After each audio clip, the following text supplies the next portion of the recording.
ਨੂੰ ਤੇ ਬਹੁਤ ਹੀ ਪਿਆਰ ਤੇ ਸਤਿਕਾਰ ਭਰੀ ਸਤਿ ਸ੍ਰੀ ਅਕਾਲ ਜੀ। ਸੋ ਤੇ ਪ੍ਰੋਗਰਾਮ ਦੇ ਵਿੱਚ ਆਪਣੇ ਨਾਲ ਇਸ ਟਾਈਮ ਜੁੜ ਚੁੱਕੇ ਨੇ ਰਮਨ ਸਿੰਘ ਢਿੱਲੋਂ ਜੀ। ਸਵਾਗਤ ਹੈ, ਸਤਿ ਸ਼੍ਰੀ ਅਕਾਲ ਜੀ।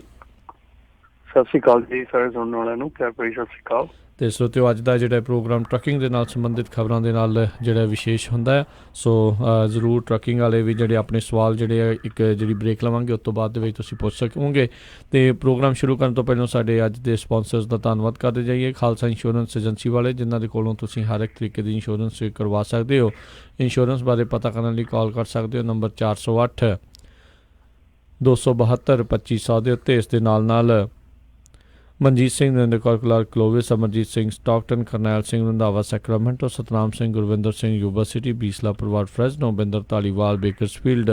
ਪੰਜਾਬੀ ਟਰੱਕਰਸ ਦੀ ਆਪਣੀ ਬਣਾਈ ਹੋਈ ਐਸੋਸੀਏਸ਼ਨ ਨਾਪਟਾ ਉਹਨਾਂ ਦੀ ਵੈਬਸਾਈਟ, ਉਹਦੇ ਬਾਰੇ ਹੋਰ ਜਾਣਕਾਰੀ ਲੈਣ ਦੇ ਲਈ ਇਹਨਾਂ ਦੀ ਵੈਬਸਾਈਟ ਵਿਜ਼ਿਟ ਕਰੋ gonapta.org। ਅਤੇ cost and I trailer dealership ਵਾਲੇ, ਜਿਨ੍ਹਾਂ ਦੀ ਲੋਕੇਸ਼ਨ ਫਰੈਜ਼ਨੋ ਦੇ ਵਿੱਚ ਵੀ ਆ। ਤੁਸੀਂ ਇਹਨਾਂ ਦੇ ਕੋਲੋਂ ਕਿਸੇ ਵੀ ਤਰ੍ਹਾਂ ਦੇ ਡਰਾਈਵ ਐਂਡ ਰੀਫਰ ਟ੍ਰੇਲਰਸ ਖਰੀਦ ਸਕਦੇ ਹੋ। ਫਾਈਨੈਂਸਿੰਗ ਵੀ ਕਰਦੇ ਨੇ। ਕਾਲ 909 786 8008 ਦੇ ਉੱਤੇ। ਇਹਨਾਂ ਸਾਰਿਆਂ ਦਾ ਬਹੁਤ ਬਹੁਤ ਧੰਨਵਾਦ।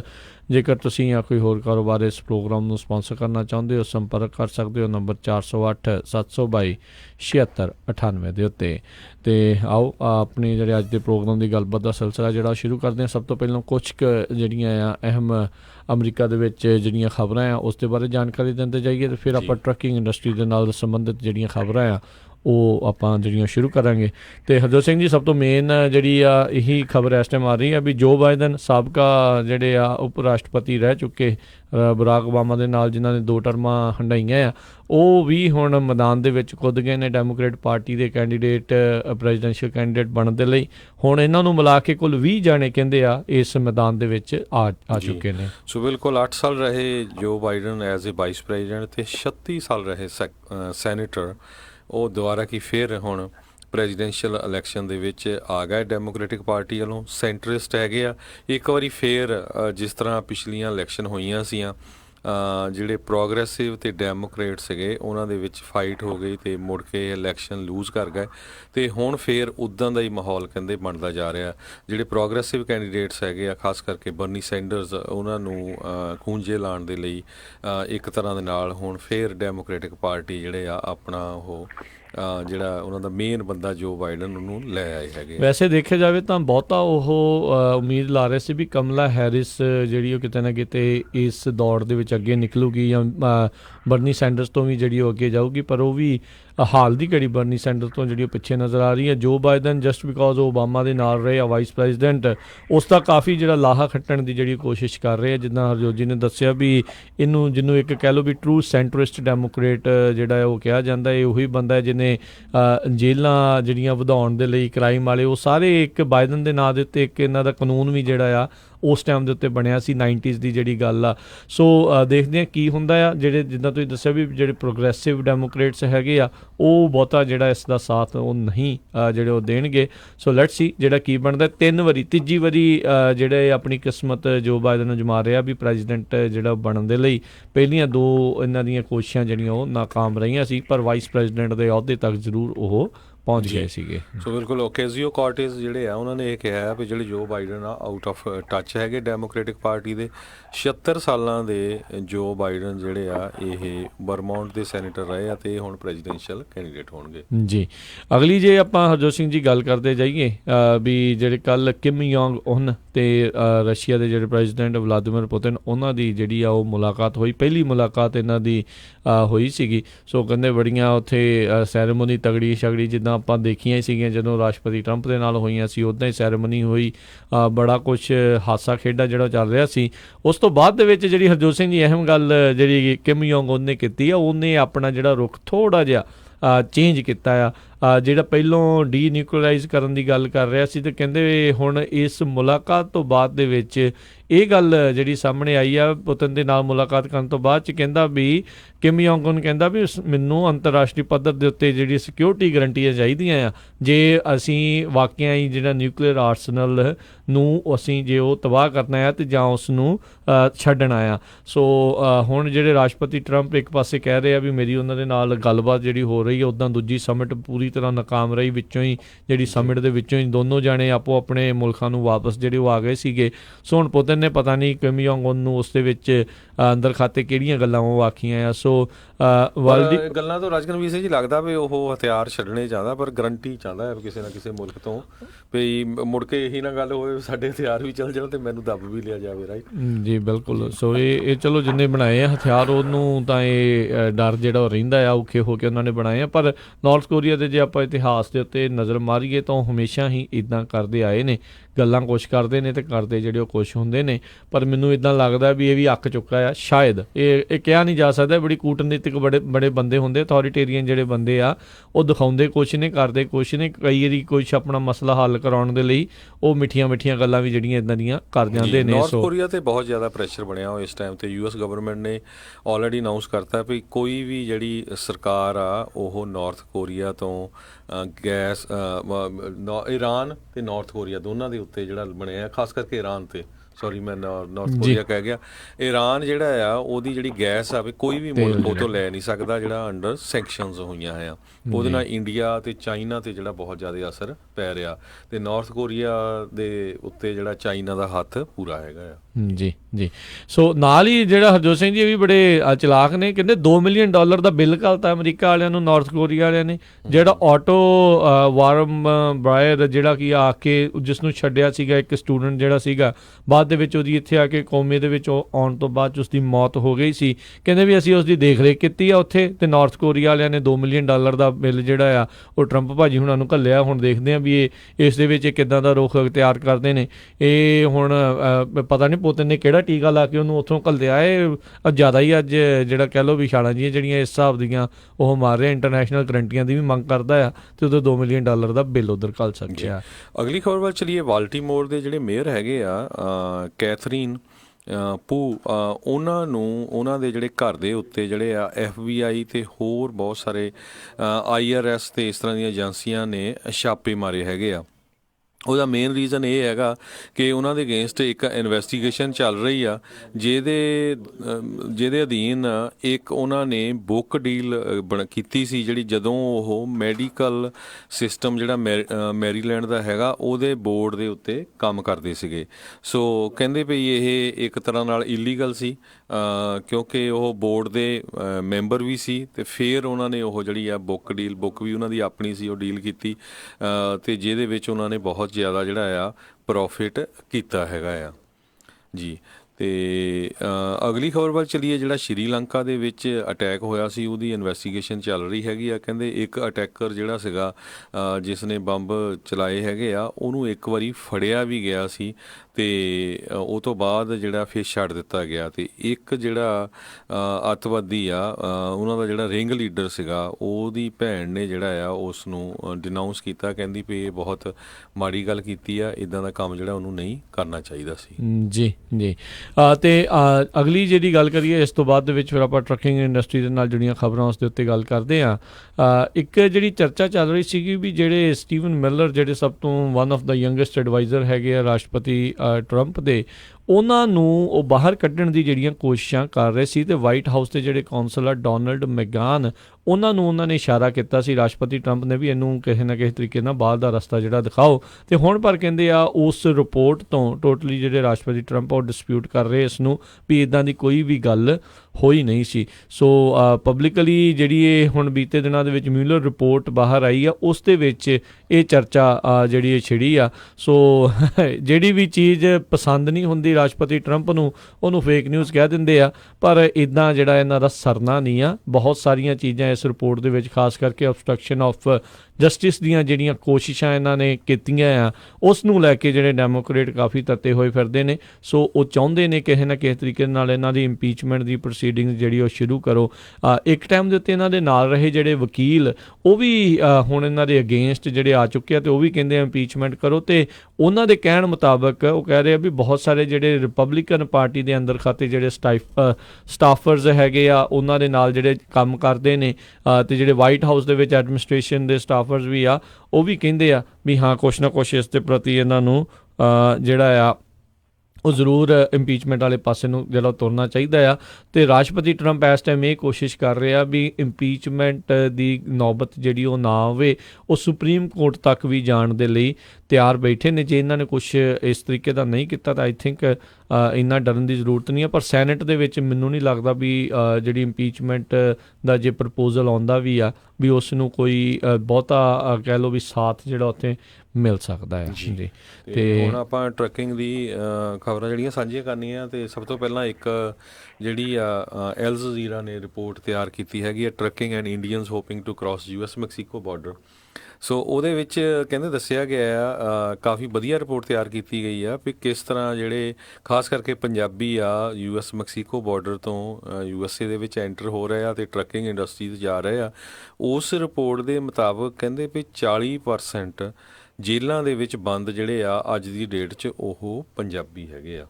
ਸੋ ਬਹੁਤ ਵੱਡੀ ਗਿਣਤੀ ਆ ਜਿਹੜੇ ਆ ਰਹੇ ਹੈਗੇ ਆ ਜੀ ਜੀ। ਅਤੇ ਰਮਨ ਜੀ, ਆਪਾਂ ਜਿਹੜੀ ਗੱਲਬਾਤ ਜਿਹੜੀ ਇਸ ਪਾਸੇ ਵੱਲ ਨੂੰ ਵੀ ਕਰਦੇ ਹਾਂ, ਉਹ ਉਹਨਾਂ ਦੀ ਜਿਹੜੀ ਖਾਸ ਕਰਕੇ ਸਤਨਾਮ ਸਿੰਘ ਹੋਣ ਵਾਲੀ ਜਿਹੜੀ ਉਹ ਕਾਫੀ ਜਿਹੜੀ 9 ਮਿੰਟ ਦੀ ਉਹਨਾਂ ਨੇ ਬਣਾਈ ਸੀ ਰਿਪੋਰਟ, ਉਹ ਕਾਫੀ ਜ਼ਿਆਦਾ ਚੱਲ ਰਹੀ ਆ। ਫੇਸਬੁੱਕ ਦੇ ਉੱਤੇ ਦੇਖ ਰਹੇ ਸੀਗੇ ਵੀ 2.5 ਮਿਲੀਅਨ ਤੋਂ ਵੱਧ ਵਿਊ ਜਿਹੜੇ ਉਸ 'ਤੇ ਹੋਏ ਨੇ। ਹਰ ਤਰ੍ਹਾਂ ਦੇ ਜਿਹੜੇ ਕਮੈਂਟ ਆ ਉੱਥੇ ਥੱਲੇ ਦੇਖਣ ਨੂੰ ਮਿਲ ਰਹੇ ਨੇ।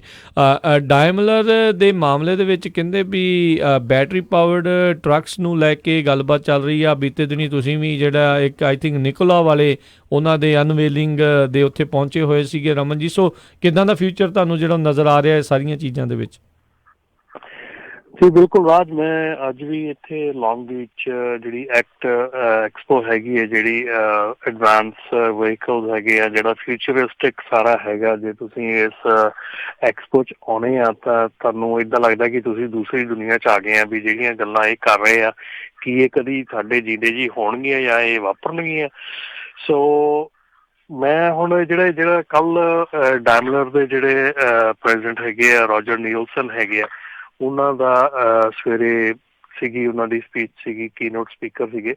ਸੋ ਉਹਨਾਂ ਨੇ ਇੱਕ ਬੜੀ ਵਧੀਆ ਤੇ ਵੱਡੀ ਚੀਜ਼ ਜਿਹੜੀ ਆ ਉਹ ਸਾਹਮਣੇ ਰੱਖਤੀ ਆ ਹੁਣ ਕਿ ਜਿਹੜਾ ਇਸ ਵੇਲੇ ਇਲੈਕਟ੍ਰਿਕ ਟਰੱਕ ਹੈ, ਹੁਣ ਦੇਖੋ ਇਲੈਕਟ੍ਰਿਕ ਟਰੱਕ ਦੇ ਵਿੱਚ ਵੀ ਨਾਲ ਅੱਗੇ ਜਿਹੜੀ ਆ ਫਿਊਚਰਿਸਟਿਕ 2 ਹੋ ਗਿਆ, ਇੱਕ ਹਾਈਡਰੋਜਨ ਨਿਕੋਲਾ ਦਾ ਹੋ ਗਿਆ, ਇੱਕ ਇਲੈਕਟ੍ਰਿਕ ਹੋ ਗਿਆ। ਸੋ ਦੋਨੋਂ ਹੀ 0 ਐਮਿਸ਼ਨ ਹੈਗੇ ਆ। ਸੋ ਹੁਣ ਦੋਨਾਂ ਦਾ ਹੀ ਜਿਹੜਾ ਇਸ ਵੇਲੇ ਪ੍ਰੋਬਲਮ ਹੈਗੀ ਹੈ, ਜਿਹੜੀ ਉਹਨਾਂ ਨੇ ਖਾਸ ਕਰਕੇ ਜਿਹੜੀ ਪ੍ਰੋਬਲਮ ਜਿਹੜੀ ਉਹਨਾਂ ਨੇ ਉਜਾਗਰ ਕੀਤੀ ਹੈ, ਉਹ ਕਹਿੰਦੇ ਵੀ ਦੇਖੋ ਅਸੀਂ ਠੀਕ ਆ ਇਲੈਕਟ੍ਰਿਕ ਟਰੱਕ ਦੇ ਲਈ ਅਸੀਂ ਰੈਡੀ ਹਾਂ। ਸਾਡੇ 50 ਦੇ ਕਰੀਬ ਇਲੈਕਟ੍ਰਿਕ ਟਰੱਕ ਜਿਹੜੇ ਇਸ ਵੇਲੇ ਕੰਟਰੀ ਦੇ ਵਿੱਚ ਰਨ ਕਰ ਰਹੇ ਆ, ਬੱਸਾਂ ਤੇ ਟਰੱਕ ਜਿਹੜੇ ਆ ਅਸੀਂ ਟੈਸਟ ਰਨ ਜਿਹੜੇ ਸਾਡੇ ਚੱਲ ਰਹੇ ਆ ਆਲਰੇਡੀ। ਪਰ ਪ੍ਰੋਬਲਮ ਜਿਹੜੀ ਇਸ ਵੇਲੇ ਸਾਰਿਆਂ ਨਾਲੋਂ ਵੱਡੀ ਹੈਗੀ ਆ ਇਲੈਕਟ੍ਰਿਕ ਟਰੱਕ ਦੀ, ਉਹ ਇਹ ਹੈ ਕਿ ਬੈਟਰੀ ਜਿਹੜੀ ਆ ਉਹ ਬਹੁਤ ਜ਼ਿਆਦਾ ਐਕਸਪੈਂਸਿਵ ਆ। ਬੈਟਰੀ ਜਿਹੜੀ ਬਹੁਤ ਹੈਵੀ ਆ। ਜਿਹੜੇ ਸਾਡੇ ਕਸਟਮਰਸ ਹੈਗੇ ਆ ਉਹਨਾਂ ਦੇ ਫੀਡਬੈਕ ਇਹ ਹੈਗੀ ਆ ਕਿ ਵਾਇਬਲ ਨਹੀਂ ਹੈਗੀ ਇਹ ਮਤਲਬ ਕਿ ਅਜੇ ਸਾਡੇ ਵੱਸ ਦਾ ਰੋਗ ਨਹੀਂ, ਜਿਹਨੂੰ ਆਪਾਂ ਪੰਜਾਬੀ ਕਹਿੰਦੇ ਜੇ ਇੱਦਾਂ ਕਰਨਾ। ਸੋ ਉਹਨਾਂ ਨੇ ਇੱਕ ਤਾਂ ਇਸ ਚੀਜ਼ ਉੱਤੇ ਕਿਹਾ ਕਿ ਇੱਕ ਤਾਂ ਬੈਟਰੀ ਜਿਹੜੀ ਆ ਕਿ ਉਹਦੀ ਪ੍ਰਾਈਸਿਸ ਜਿਹੜੀਆਂ ਬਹੁਤ ਹੈਵੀ ਆ, ਹਾਈ ਆ। ਦੂਸਰਾ ਜਿਹੜਾ ਇੱਕ ਸਿਚੁਏਸ਼ਨ ਉਹਨਾਂ ਨੇ ਜਿਹੜੀ ਕਿ ਆਪਾਂ ਵੀ ਸਾਰੇ ਜਿਹੜੇ ਬੇਸਿਕਲੀ ਸੋਚਦੇ ਆ ਕਿ ਜਿਹੜੇ ਚਾਰਜਿੰਗ ਸਟੇਸ਼ਨ ਹੈਗੇ ਆ, ਚਾਰਜਿੰਗ ਸਟੇਸ਼ਨ ਜਿਹੜੇ ਆ ਉਹ ਅਜੇ ਕਿਸੇ ਵੀ ਢੰਗ ਦੇ ਨਾਲ ਆਪਾਂ we are not even close ਕਿ ਜਿਹਦੇ ਕਿ ਆਪਾਂ ਇਹ ਸੋਚ ਸਕੀਏ ਕਿ ਇੱਕ ਹੈਵੀ ਡਿਊਟੀ ਟਰੱਕ ਜਿਹੜਾ ਆ ਉਹ ਰਸਤੇ ਤੇ ਜਾਂਦਾ, ਉਹਨੇ ਕਿੱਥੇ ਕਿੱਥੇ ਚਾਰਜ ਕਰਨਾ ਆ, ਕਿੰਨੀ ਕੁ ਅਵੇਲੇਬਿਲਿਟੀ ਹੈਗੀ ਆ, ਔਰ ਫਿਰ ਜੇ ਅਵੇਲੇਬਿਲਿਟੀ ਹੈਗੀ ਆ ਤਾਂ ਉੱਥੇ ਕਿੰਨੇ ਚਾਰਜਿੰਗ ਸਟੇਸ਼ਨ, ਕਿਉਂਕਿ ਚਾਰਜਿੰਗ ਸਟੇਸ਼ਨ ਇਹ ਤਾਂ ਹੈ ਨੀਗਾ ਵੀ ਆਪਾਂ ਘਰ ਵਾਲੇ ਪਲੱਗ ਦੇ ਵਿੱਚ ਪਲੱਗ ਲਾ ਕੇ ਚਾਰਜ ਹੋ ਜਾਣਾ, ਉਹ ਠੀਕ ਹੈ ਨਾ। ਸੋ ਉਹ ਹੈਵੀ ਡਿਊਟੀ ਚਾਰਜਰਸ ਹੈਗੇ ਆ। It's a big huge thing ਜਿਹੜਾ ਕੱਲ ਦੇਖਣ ਨੂੰ ਮਿਲਿਆ ਕਿ ਜਿਹੜੇ ਚਾਰਜਰਸ ਹੈਗੇ ਆ ਉਹ ਜੇ ਆਪਾਂ ਕਹਿੰਦੇ ਟਰੱਕ ਜਿਹੜਾ ਆ ਉਹ ਜਿੱਦਾਂ ਟੈਸਲਾ ਨੇ ਦੱਸਿਆ ਸੀਗਾ ਕਿ 90 ਮਿੰਟ ਦੇ ਵਿੱਚ ਚਾਰਜ ਹੁੰਦਾ ਜਾਂ 80 ਮਿੰਟ ਦੇ 60 ਮਿੰਟ ਦੇ ਵਿੱਚ ਚਾਰਜ ਹੁੰਦਾ, ਤੇ ਉਹਨੂੰ ਚਾਰਜ ਕਰਨ ਨੂੰ ਬਹੁਤ ਹੈਵੀ ਡਿਊਟੀ ਜਿਹੜਾ ਸਿਸਟਮ ਚਾਹੀਦਾ, ਤੇ ਉਹ ਅਜੇ ਸਾਡਾ ਇਨਫਰਾਸਟਰਕਚਰ ਰੈਡੀ ਨਹੀਂ ਹੈਗਾ ਜੀ। ਸੋ ਜਿਹੜੀ ਉਹਨਾਂ ਨੇ ਜ਼ੋਰ ਪਾ ਕੇ ਗੱਲ ਕਹੀ ਆ ਕਿ ਇਹਦੇ ਵਿੱਚ ਜਿਹੜੀ ਗਵਰਨਮੈਂਟ ਹੈਗੀ ਆ, ਗਵਰਨਮੈਂਟ ਦੀ ਇਨਵੋਲਵਮੈਂਟ ਬਹੁਤ ਜ਼ਿਆਦਾ ਜ਼ਰੂਰੀ ਆ ਕਿ ਜਿਹੜਾ ਇਨਫਰਾਸਟਰਕਚਰ ਤਿਆਰ ਕਰਨਾ, ਇਨਫਰਾਸਟਰਕਚਰ ਨੂੰ ਲੈ ਕੇ ਆਉਣਾ, ਪ੍ਰਾਈਵੇਟ ਸੈਕਟਰ ਨੂੰ ਸਬਸਿਡੀਜ਼ ਦੇ ਕੇ ਜਾਂ ਕਿਸੇ ਵੀ ਢੰਗ ਤਰੀਕੇ ਦੇ ਨਾਲ ਜਿਹੜਾ ਜਿੰਨੀ ਜਲਦੀ ਇਹ ਇਨਫਰਾਸਟਰਕਚਰ ਜਿਹੜਾ ਰੈਡੀ ਹੋ ਜਾਊਗਾ ਉਨੀ ਜਲਦੀ ਹੀ ਇਹ ਜਿਹੜੀ ਹੈ ਡਿਵੈਲਪਮੈਂਟ ਹੋ ਜਾਊਗੀ। ਅਨਲੈਸ ਇਹ ਇਨਫਰਾਸਟਰਕਚਰ ਰੈਡੀ ਕਰਨ ਦੀ ਕੋਈ ਕਵਾਇਦ ਬਣਦੀ ਆ, ਇਹ ਉਨੀ ਦੇਰ ਤੱਕ ਇਹ ਜਿਹੜੇ ਮਾਮਲੇ ਆ ਇਹ ਲਿਟਰਲੀ ਕਹਿ ਲਓ ਜੀ ਠੰਡੇ ਬਸਤੇ ਦੇ ਵਿੱਚ ਆ। ਇੰਨੀ ਜਲਦੀ ਇੰਨੀ ਕੁਇਕਲੀ ਜਿਹੜਾ ਆ, ਹੁਣ ਆਪਾਂ ਟੈਸਲਾ ਦੀ ਵੀ ਗੱਲ ਕਰਦੇ ਹਾਂ, ਟੈਸਲਾ ਦੀਆਂ ਕਾਰਸ ਜਿਹੜੀਆਂ ਹੈਗੀਆਂ ਉਹਨਾਂ ਦੇ ਚਾਰਜਿੰਗ ਸਟੇਸ਼ਨ ਆਪਾਂ ਕਿੰਨੇ ਕੁ ਦੇਖਦੇ ਹਾਂ ਰਸਤੇ ਦੇ ਵਿੱਚ, ਜਾਂ ਕਿਹੜੇ ਕਿਹੜੇ ਟਰੱਕ ਗੈਸ ਸਟੇਸ਼ਨ ਤੇ ਲੱਗਾ ਹੋਇਆ, ਬਿਲਕੁਲ ਸਿਲੈਕਟਿਵ ਲੋਕੇਸ਼ਨ ਜਿਹੜੀਆਂ ਹੈਗੀਆਂ ਉਹਨਾਂ ਦੀਆਂ। ਸੋ ਜਿਹੜੀ ਇਹ ਚੀਜ਼ ਆ ਇਹ ਹੈਵੀ ਡਿਊਟੀ ਟਰੱਕਾਂ ਦੇ ਮਾਮਲੇ ਦੇ ਵਿੱਚ ਹੋਰ ਵੀ ਇੰਪੋਰਟੈਂਟ ਹੋ ਜਾਂਦੀ ਆ, ਕਿਉਂਕਿ ਕਾਰ ਦਾ ਮਾਮਲਾ ਡਿਫਰੈਂਟ ਆ, ਟਰੱਕਸ ਦਾ ਮਾਮਲਾ ਡਿਫਰੈਂਟ ਆ। ਸੋ ਇਹਦੇ ਵਿੱਚ ਸਾਰਿਆਂ ਨੂੰ ਜ਼ਿਆਦਾ ਵੱਡੀ ਜਿਹੜੀ ਗੱਲ ਉਹਨਾਂ ਨੇ ਕੱਲ ਇਹ ਕਹੀ ਹੈ ਕਿ ਅਸੀਂ ਤੇ ਰੈਡੀ ਆ ਟਰੱਕ ਬਣਾਉਣ ਵਾਸਤੇ, ਪਰ ਸਾਡੇ ਕੋਲ ਇਨਫਰਾਸਟਰਕਚਰ ਰੈਡੀ ਨਹੀਂ ਹੈਗਾ। ਸੋ ਇਹ ਸੇਮ ਚੀਜ਼ ਢੁੱਕਦੀ ਆ ਨਿਕੋਲਾ ਤੇ। ਨਿਕੋਲਾ ਦਾ ਜਿਹੜਾ ਟਰੱਕ ਹੈਗਾ ਆ ਉਹ ਰੈਡੀ ਹੈਗਾ ਆ। ਨਿਕੋਲਾ ਦਾ ਟਰੱਕ ਮੈਂ ਦੇਖਿਆ ਅੰਦਰੋਂ ਵੀ ਬਾਹਰੋਂ ਵੀ ਫੁਲੀ ਫੰਕਸ਼ਨਲ ਟਰੱਕ ਹੈਗਾ, ਫੁਲੀ ਉਹਦਾ ਸਾਰਾ ਕੁਛ ਚੱਲ ਰਿਹਾ ਹੈਗਾ, ਗੇਜਿਸ ਵਗੈਰਾ ਸਭ ਕੁਛ ਐਵਰੀਥਿੰਗ ਵਰਕਿੰਗ ਕੰਡੀਸ਼ਨ ਹੈਗਾ। ਸੋ ਪਰ ਉਹਦੇ ਵਿੱਚ ਫਿਰ ਅੱਗੇ ਇਹ ਆਉਂਦਾ ਹੈ ਕਿ ਉਹਦੇ ਜਿਹੜੇ ਸਟੇਸ਼ਨ ਹੈਗੇ ਆ ਹਾਈਡਰੋਜਨ ਜਿੱਥੋਂ ਭਰਨੀ ਆ, ਉਹ ਸਟੇਸ਼ਨ ਜਿਹੜੇ ਆ ਉਹ ਅਜੇ ਤੱਕ ਨਜ਼ਰ ਨਹੀਂ ਆ ਰਹੇ, ਕਿਉਂਕਿ ਉਹ ਬਿਲਕੁਲ ਨਹੀਂ ਹੈਗੇ। ਪਹਿਲਾ ਹਾਈਡਰੋਜਨ ਸਟੇਸ਼ਨ ਜਿਹੜਾ ਨਿਕੋਲਾ ਦੇ ਹੈਡਕੁਆਟਰ ਦੇ ਵਿੱਚ ਉਹਨਾਂ ਨੇ ਬਣਾਇਆ ਆ, ਜਿੱਥੇ ਕਿ ਹਾਈਡਰੋਜਨ ਨੂੰ ਹੁਣ ਇਹ ਵੀ ਗੱਲ ਕਹੀ ਜਾ ਰਹੀ ਹੈ ਕਿ ਜਿਹੜਾ ਹਾਈਡਰੋਜਨ ਹੈਗੀ ਆ, ਜਿਹੜਾ ਹੁਣ ਜਿੱਦਾਂ ਆਪਾਂ ਫਿਊਲ ਆਪਣਾ ਨਿਕਲਦਾ ਕਿਤੇ ਆ, ਫਿਊਲ ਫਿਰ ਟਰਾਂਸਪੋਰਟ ਹੁੰਦਾ ਆ ਰਿਫਾਈਨਰੀ 'ਚ, ਫਿਰ ਉੱਥੋਂ ਟਰਾਂਸਪੋਰਟ ਹੁੰਦਾ ਆ ਗੈਸ ਸਟੇਸ਼ਨ ਤੱਕ। ਸੋ ਉਹ ਕਾਸਟ ਜਿਹੜੀ ਆ ਉਹਨੂੰ ਘੱਟ ਕਰਨ ਦੀ ਕੋਸ਼ਿਸ਼ ਦੇ ਵਿੱਚ ਇਹ ਕਿਹਾ ਜਾ ਰਿਹਾ ਕਿ ਸ਼ਾਇਦ ਹੋ ਸਕਦਾ ਜਿਹੜੀ ਹਾਈਡਰੋਜਨ ਹੈਗੀ ਆ ਉਹਨੂੰ ਉੱਥੇ ਹੀ ਔਨ ਦੀ ਸਪੌਟ ਹੀ ਪ੍ਰੋਡਿਊਸ ਕੀਤਾ ਜਾਵੇ, ਉਸੇ ਟਰੱਕ ਸਟਾਪ ਤੇ ਗੈਸ ਸਟੇਸ਼ਨ ਤੇ ਪ੍ਰੋਡਿਊਸ ਕੀਤਾ ਜਾਵੇ ਤੇ ਉੱਥੇ ਉਹਨੂੰ ਯੂਜ਼ ਕੀਤਾ ਜਾਵੇ। ਸੋ ਇਹ ਜਿਹੜਾ ਇਨਫਰਾਸਟਰਕਚਰ ਹੈਗਾ, ਇਹ ਇਨਫਰਾਸਟਰਕਚਰ ਨੂੰ ਕਾਫੀ ਟਾਈਮ ਲੱਗਣਾ ਜੇ। ਇਹ ਇਨਫਰਾਸਟਰਕਚਰ ਜਿਹੜਾ ਉਹ, ਕਿਉਂਕਿ ਨਿਕੋਲਾ ਨੇ ਵੀ ਅਜੇ ਇਹੋ ਹੀ ਗੱਲ ਕੀਤੀ ਹੈ ਕਿ ਉਹਨਾਂ ਨੇ ਵੀ ਜਿਹੜੀਆਂ ਵੱਡੀਆਂ ਕੰਪਨੀਜ਼ ਹੈਗੀਆਂ, ਜਿਹੜੀਆਂ ਮੇਜਰ, ਜਿੱਦਾਂ ਹੁਣ ਆਪਣੇ ਬਡਵਾਈਜ਼ਰ ਨੇ 800 ਟਰੱਕ ਆਰਡਰ ਕੀਤਾ ਆ। ਸੋ 2022 ਦੇ ਵਿੱਚ ਮੇਰੇ ਖਿਆਲ ਉਹਨਾਂ ਨੂੰ ਸ਼ਾਇਦ ਉਹਨਾਂ ਨੇ 100 ਦੇ ਕਰੀਬ ਟਰੱਕ ਦੇਣ ਦਾ ਉਹਨਾਂ ਦਾ ਟੀਚਾ ਹੈਗਾ। ਸੋ ਵੱਡੀਆਂ ਕੰਪਨੀਆਂ ਜਿਹੜੀਆਂ ਉਹਨਾਂ ਦੇ ਨਾਲ ਇਹ ਜਿਹੜਾ ਜ਼ਿਆਦਾ ਕੰਟੈਕਟ ਹੈਗਾ। ਮੇਰੇ ਖਿਆਲ ਦੇ ਵਿੱਚ ਸਾਡੇ ਨਾਲ ਵੀ ਥੋੜ੍ਹੀਆਂ ਕੰਪਨੀਜ਼ ਜਿਹੜੀਆਂ ਉੱਥੇ ਪਹੁੰਚੀਆਂ ਸੀਗੀਆਂ, ਆਪਣੇ ਪੰਜਾਬੀਆਂ ਦੀਆਂ ਪਹੁੰਚੇ ਸੀਗੇ, ਤੇ ਉਹਨਾਂ ਨੇ ਵੀ ਇਹ ਗੱਲ, ਜਦੋਂ ਅਸੀਂ ਪ੍ਰਾਈਸਿੰਗ ਦੀ ਗੱਲ ਦੇਖੀ, ਉੱਥੇ ਆਰਡਰ ਕਰਨ ਦੀ ਗੱਲ ਆਈ ਕਿ ਚਲੋ ਠੀਕ ਹੈ, ਵਧੀਆ ਟਰੱਕ ਹੈ, ਚਲੋ ਆਰਡਰ ਕਰ ਦਿੰਦੇ ਹਾਂ। ਪਰ ਜਦੋਂ ਪ੍ਰਾਈਸਿੰਗ ਦੇਖੀ, ਪ੍ਰਾਈਸਿੰਗ ਸਟਰਕਚਰ ਦੇਖਿਆ ਉਹਨਾਂ ਦਾ, ਸਾਰਾ ਕੁਝ ਦੇਖਿਆ, ਤੇ ਜਿਹੜੀ ਆ ਉਹ ਗੱਲ ਮਤਲਬ ਕਿ ਕਿਤੇ ਬਣਦੀ ਦਿਖੀ ਨਹੀਂ ਵੀ ਫਿਰ ਸ਼ਾਇਦ ਮਤਲਬ ਕਿ ਇਹ ਨਹੀਂ ਵਾਇਬਲ ਨਹੀਂ ਹੈਗਾ, ਕਿਉਂਕਿ ਮਤਲਬ ਹਰ ਚੀਜ਼ ਗੱਲਾਂ ਦੇ ਵਿੱਚ ਹੀ ਆ, ਜੇ ਕੋਈ ਵੀ ਉਹਦਾ ਸੋਲਿਡ ਸੋਲਿਊਸ਼ਨ ਨਹੀਂ ਹੈਗਾ। ਸੋ ਇਸ ਕਰਕੇ ਨਵੀਂ ਟੈਕਨੋਲੋਜੀ ਹੋਣ ਕਰਕੇ ਅਜੇ ਮਾਸ ਪ੍ਰੋਡਕਸ਼ਨ ਵੀ ਉਨੀ ਜ਼ਿਆਦਾ ਨਹੀਂ, ਸੋ ਇਸ ਲਈ ਅਜੇ ਐਕਸਪੈਂਸਿਵ ਵੀ ਹੋਊਗਾ। ਹਾਂਜੀ, ਐਕਸਪੈਂਸਿਵ, ਬਹੁਤ ਜ਼ਿਆਦਾ ਐਕਸਪੈਂਸਿਵ ਹੈ ਜੀ ਉਹਦਾ। ਅੱਛਾ, ਉਹ ਟਰੱਕ ਵੇਚ ਨਹੀਂ ਰਹੇ, ਲੀਜ਼ ਹੀ ਕਰ ਰਹੇ ਆ, ਲੀਜ਼ ਦੇ ਲਈ ਗੱਲ ਕਰਦੇ ਆ। ਸੋ ਉਹ ਸੈਲ ਕਰਨ ਦੀ ਗੱਲ ਨਹੀਂ ਕਰਦੇ। ਸੋ ਅਜੇ ਥੋੜੀ ਦੇਰ ਹੋਰ ਲੱਗੂਗੀ ਪੂਰਾ ਸਟਰਕਚਰ ਦੇਖਣ ਦੇ ਵਿੱਚ, ਪੂਰਾ ਜਿਹੜਾ ਉਹਨਾਂ ਦਾ ਦੇਖਣ ਦੇ ਵਿੱਚ ਕੀ ਉਹਨਾਂ ਦਾ ਬਿਜ਼ਨਸ ਪਲਾਨ ਹੈਗਾ, ਕੀ। ਵੈਸੇ ਜੇ ਰਮਨ ਜੀ ਗੱਲ ਕਰੀਏ, ਨਿਕਲੋ ਵਾਲੇ ਤਕਰੀਬਨ ਕਿੰਨੇ ਕੁ ਸਾਲ ਤੋਂ ਇਸ ਟਰੱਕ ਦੇ ਉੱਤੇ ਜਿਹੜਾ ਕੰਮ ਕਰ ਰਹੇ ਸੀਗੇ, ਜਿਹੜਾ ਹਾਈਡਰੋਜਨ ਦੇ ਨਾਲ ਜਿਹੜਾ ਚੱਲਣ ਵਾਲਾ, ਵੀ 5 ਸਾਲ ਸੀਗੇ, 10 ਸਾਲ ਸੀਗੇ, ਕਿੰਨੇ ਕੁ ਸਾਲ ਦੇ ਵਿੱਚ ਇਹਨਾਂ ਨੇ ਐਟਲੀਸਟ ਇਹ ਚੱਲਦਾ ਫਿਰਦਾ ਪ੍ਰੋਟੋਟਾਈਪ ਜਿਹੜਾ ਤਿਆਰ ਕਰ ਚੁੱਕੇ ਆ? ਇਹ ਮੇਰੇ ਖਿਆਲ ਇਹਨਾਂ ਨੇ 17 ਦੇ ਵਿੱਚ ਇੰਟਰੋਡਿਊਸ ਕੀਤਾ ਸੀਗਾ, ਉਦੋਂ ਹੀ ਜਦੋਂ ਅੱਗੇ ਪਿੱਛੇ ਟੈਸਲਾ ਨੇ ਇਲੈਕਟ੍ਰਿਕ ਕੀਤਾ ਸੀ, ਤੇ ਇਹਨਾਂ ਨੇ ਵੀ ਫਿਰ ਤਾਂ ਬਹੁਤ ਤੇਜ਼ੀ ਦੇ ਨਾਲ, ਮੈਂ ਫਿਰ ਤਾਂ ਕਹਿੰਦੇ ਬੜੀ ਤੇਜ਼ੀ ਦੇ ਨਾਲ। ਐਕਚੁਅਲੀ ਨਾ ਇਸ ਦੇ ਬਾਰੇ ਵੀ ਜਿਹੜੇ ਡਾਇਮਲਰ ਦੇ ਪ੍ਰੈਜ਼ੀਡੈਂਟ ਹੈਗੇ ਆ ਨੀਲਸਨ, ਉਹਨਾਂ ਨੇ ਇਸ ਗੱਲ ਦੇ ਉੱਤੇ ਵੀ ਕੱਲ ਇੱਕ ਜਿਹਨੂੰ ਕਹਿੰਦੇ ਆ ਨਾ, ਇੱਕ ਆਪਣਾ ਪੰਜਾਬੀ 'ਚ ਗੁੱਝਾ ਮਜ਼ਾਕ ਵੀ ਕੀਤਾ ਸੀਗਾ, ਕਿ ਜਿਹਦੇ ਵਿੱਚ ਉਹਨਾਂ ਨੇ ਕਿਹਾ ਸੀਗਾ ਕਿ ਅਸੀਂ, ਉਹਨਾਂ ਨੇ ਪਹਿਲਾਂ ਆਪਣੀ ਜਿਹੜੀ AV ਦਿਖਾਈ ਸੀ, ਉਹਦੇ ਵਿੱਚ ਉਹਨਾਂ ਨੇ ਇਹ ਕਿਹਾ ਕਿ ਅਸੀਂ 120 ਸਾਲ ਪੁਰਾਣੀ ਕੰਪਨੀ ਆ, ਔਰ ਸਾਡਾ ਇੰਨਾ ਮਤਲਬ ਕਿ ਬਿਜ਼ਨਸ ਹੈ, ਇੰਨਾ ਟਾਈਮ ਹੈਗਾ। ਸੋ ਜਿਹੜਾ ਸਾਨੂੰ ਅਚਾਨਕ ਇੱਕਦਮ ਇਹ ਦੌੜ ਭੱਜ ਹੈ, ਕਿ ਉਹਨਾਂ ਨੇ ਦੱਸਿਆ ਕਿ ਇੱਕ ਟਰੱਕ ਦਾ ਨਵਾਂ ਡਿਜ਼ਾਈਨ ਜਾਂ ਕੁਛ ਵੀ ਕਰਨ ਨੂੰ ਇੰਡਸਟਰੀ ਸਟੈਂਡਰਡ ਹੈਗਾ ਕਿ ਅਬਾਊਟ 7 ਸਾਲ ਦਾ ਸਮਾਂ ਲੱਗਦਾ ਸਾਰਾ ਡਿਵੈਲਪ ਕਰਨ ਨੂੰ, ਸਾਰਾ ਕੁਛ ਕਰਨ ਨੂੰ। ਪਰ ਉਹ ਕਹਿੰਦੇ ਵੀ ਲੱਗਦਾ ਵੀ ਸਾਨੂੰ ਇਸ ਰੇਸ ਦੇ ਵਿੱਚ ਸਿੱਟ ਦਿੱਤਾ ਗਿਆ। ਜਿੱਦਾਂ ਆਪਾਂ ਸਾਰਿਆਂ ਨੂੰ ਪਤਾ, 17 ਦੇ ਵਿੱਚ ਜਦੋਂ ਟੈਸਲਾ ਨੇ ਟਰੱਕ ਜਿਹੜਾ ਸੀਗਾ ਕਾਲੀ ਦੇ ਵਿੱਚ ਉਹ ਲਾਂਚ ਕੀਤਾ ਸੀਗਾ, ਤੇ ਉਸ ਤੋਂ ਬਾਅਦ ਮੇਰੇ ਖਿਆਲ ਸਾਰੀਆਂ ਕੰਪਨੀਆਂ ਜਿਹੜੀਆਂ ਵੱਡੀਆਂ ਸੀਗੀਆਂ, ਡਾਇਮਲਰ ਗਰੁੱਪ ਸੀਗਾ, ਵਾਲਵੋ ਸੀਗਾ, ਪੀਟਰਬੈਲਟ, ਕੈਨਵਰਥ, ਇੰਟਰਨੈਸ਼ਨਲ ਤੇ ਅਜੇ ਤੱਕ ਉਹਨਾਂ ਦਾ ਕੋਈ ਪ੍ਰੋਟੋਟਾਈਪ ਵੀ ਨਹੀਂ ਆਇਆ ਇੰਟਰਨੈਸ਼ਨਲ ਦਾ ਅਜੇ ਤੱਕ। ਸੋ ਇਹ ਸਾਰੀਆਂ ਕੰਪਨੀਆਂ ਅਜੇ ਆਰਾਮ ਦੇ ਨਾਲ ਬੈਠੀਆਂ ਸੀਗੀਆਂ ਵੀ ਕੋਈ ਗੱਲ ਨਹੀਂ, ਇਟਸ ਓਕੇ, ਚੱਲ ਰਿਹਾ, ਹੋ ਜਾਊਗਾ, ਦੇਖ ਲਾਂਗੇ, ਕਰ ਲਾਂਗੇ। ਪਰ ਆਈ ਥਿੰਕ ਇਹਦੇ ਵਿੱਚ ਸਪੀਡ ਦੇ ਵਿੱਚ ਡਾਇਮਲਰ ਜਿਹੜਾ ਸਾਰਿਆਂ ਨਾਲੋਂ ਅੱਗੇ ਆ, ਵਾਲਵੋ ਤੋਂ ਪਿੱਛੇ ਨਾਲ ਉਹਦੇ ਬੈਕ ਟੂ ਬੈਕ ਲੱਗੇ ਹੈਗੇ ਆ।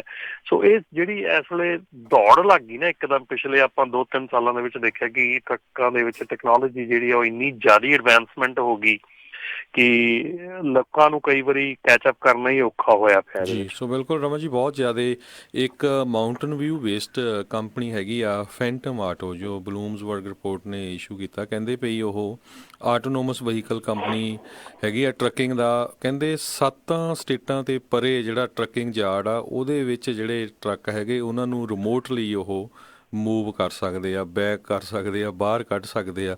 ਸੋ ਇਹ ਕੰਪਨੀ ਜਿਹੜਾ ਆ ਮਾਊਂਟਨ ਵਿਊ ਇੱਥੇ ਵੇ ਏਰੀਆ ਦੇ ਵਿੱਚ ਬੇਸਡ ਕੰਪਨੀ ਹੈਗੀ ਆ, ਇਹਦੇ ਤੇ ਬਹੁਤ ਜ਼ਿਆਦਾ ਕੰਮ ਕਰ ਰਹੀ ਹੈ ਡਰਾਈਵਰਲੈਸ ਟਰੱਕਿੰਗ ਦੇ ਉੱਤੇ। ਜੀ ਜੀ, ਡਰਾਈਵਰਲੈਸ ਦਾ ਆਪਣੇ ਹਰਜੋਤ ਭਾਜੀ ਬਹੁਤ ਜ਼ਿਆਦੀਆਂ ਕੰਪਨੀਆਂ ਜਿਹੜੀਆਂ ਕਰ ਰਹੀਆਂ ਇਸ ਵੇਲੇ ਡਰਾਈਵਰਲੈਸ ਦੇ ਉੱਤੇ ਕੰਮ। ਜਿਹੜਾ ਡਰਾਈਵਰਲੈਸ ਦਾ ਕੰਮ ਹੈਗਾ ਨਾ, ਬੜਾ ਇੰਟਰਸਟਿੰਗ ਹੈਗਾ ਇਸ ਵੇਲੇ। ਜਿਹੜਾ ਵਾਲਵੋ ਨੇ ਇੱਕ ਕੈਬਲੈਸ ਤੇ ਡਰਾਈਵਰਲੈਸ ਜਿਹੜਾ ਵਹੀਕਲ ਉਹਨਾਂ ਨੇ ਵੀਰਾ ਉਹਦਾ ਨਾਂ ਰੱਖਿਆ ਆ, ਉਹ ਲਿਆਂਦਾ ਆ। ਉਹ ਬੇਸਿਕਲੀ ਉਹਨਾਂ ਨੇ ਹੈਗਾ ਕਿ ਉਹ ਇੱਕ ਜਿੱਦਾਂ ਯਾਰਡ ਟੂ ਯਾਰਡ ਮੂਵ ਹੈਗੇ ਆ, ਜਾਂ ਇੱਕ ਪੋਰਟ ਤੋਂ ਟਰੱਕ ਕੰਟੇਨਰ ਚੱਕ ਕੇ ਉਹਨੇ ਯਾਰਡ 'ਚ ਲੈ ਕੇ ਆਉਣਾ ਵਿਦਿਨ ਕਲੋਜ਼ ਰੇਂਜ ਦੇ ਵਿੱਚ ਹੈਗੇ ਆ। ਤੇ ਉਹ ਬੜਾ ਪ੍ਰੋਮਿਸਿੰਗ ਲੱਗ ਰਿਹਾ ਉਹ, ਜਿਹੜਾ ਕਿ ਕਿਉਂਕਿ ਨਾ ਉਹਦੇ ਤੇ ਕੈਬ ਹੈਗੀ ਹੈ ਨਾ ਕੁਛ ਹੈਗਾ। ਉਹ ਜਸਟ ਜਿਹੜਾ ਆਪਣਾ ਉਸ ਲੋਕਲ ਜਿੱਦਾਂ ਵੱਡੇ ਹੁਣ ਜਿੱਦਾਂ ਆਪਾਂ ਐਮਾਜ਼ੋਨ ਦੇ ਕਹਿ ਲਓ, ਆਪਣੇ ਕਿੱਡੇ ਕਿੱਡੇ ਵੱਡੇ ਉਹਨਾਂ ਦੇ ਯਾਰਡ ਹੈਗੇ ਆ। ਸੋ ਉਹਦੇ ਵਿੱਚ ਇੱਕ ਕੰਪਲੈਕਸ ਦੇ ਵਿੱਚ ਚੱਲਣ ਵਾਸਤੇ ਉਹ ਜਿਹੜੇ ਚੀਜ਼ਾਂ ਹੈਗੀਆਂ ਉਹ ਵਧੀਆ ਹੈਗੀਆਂ।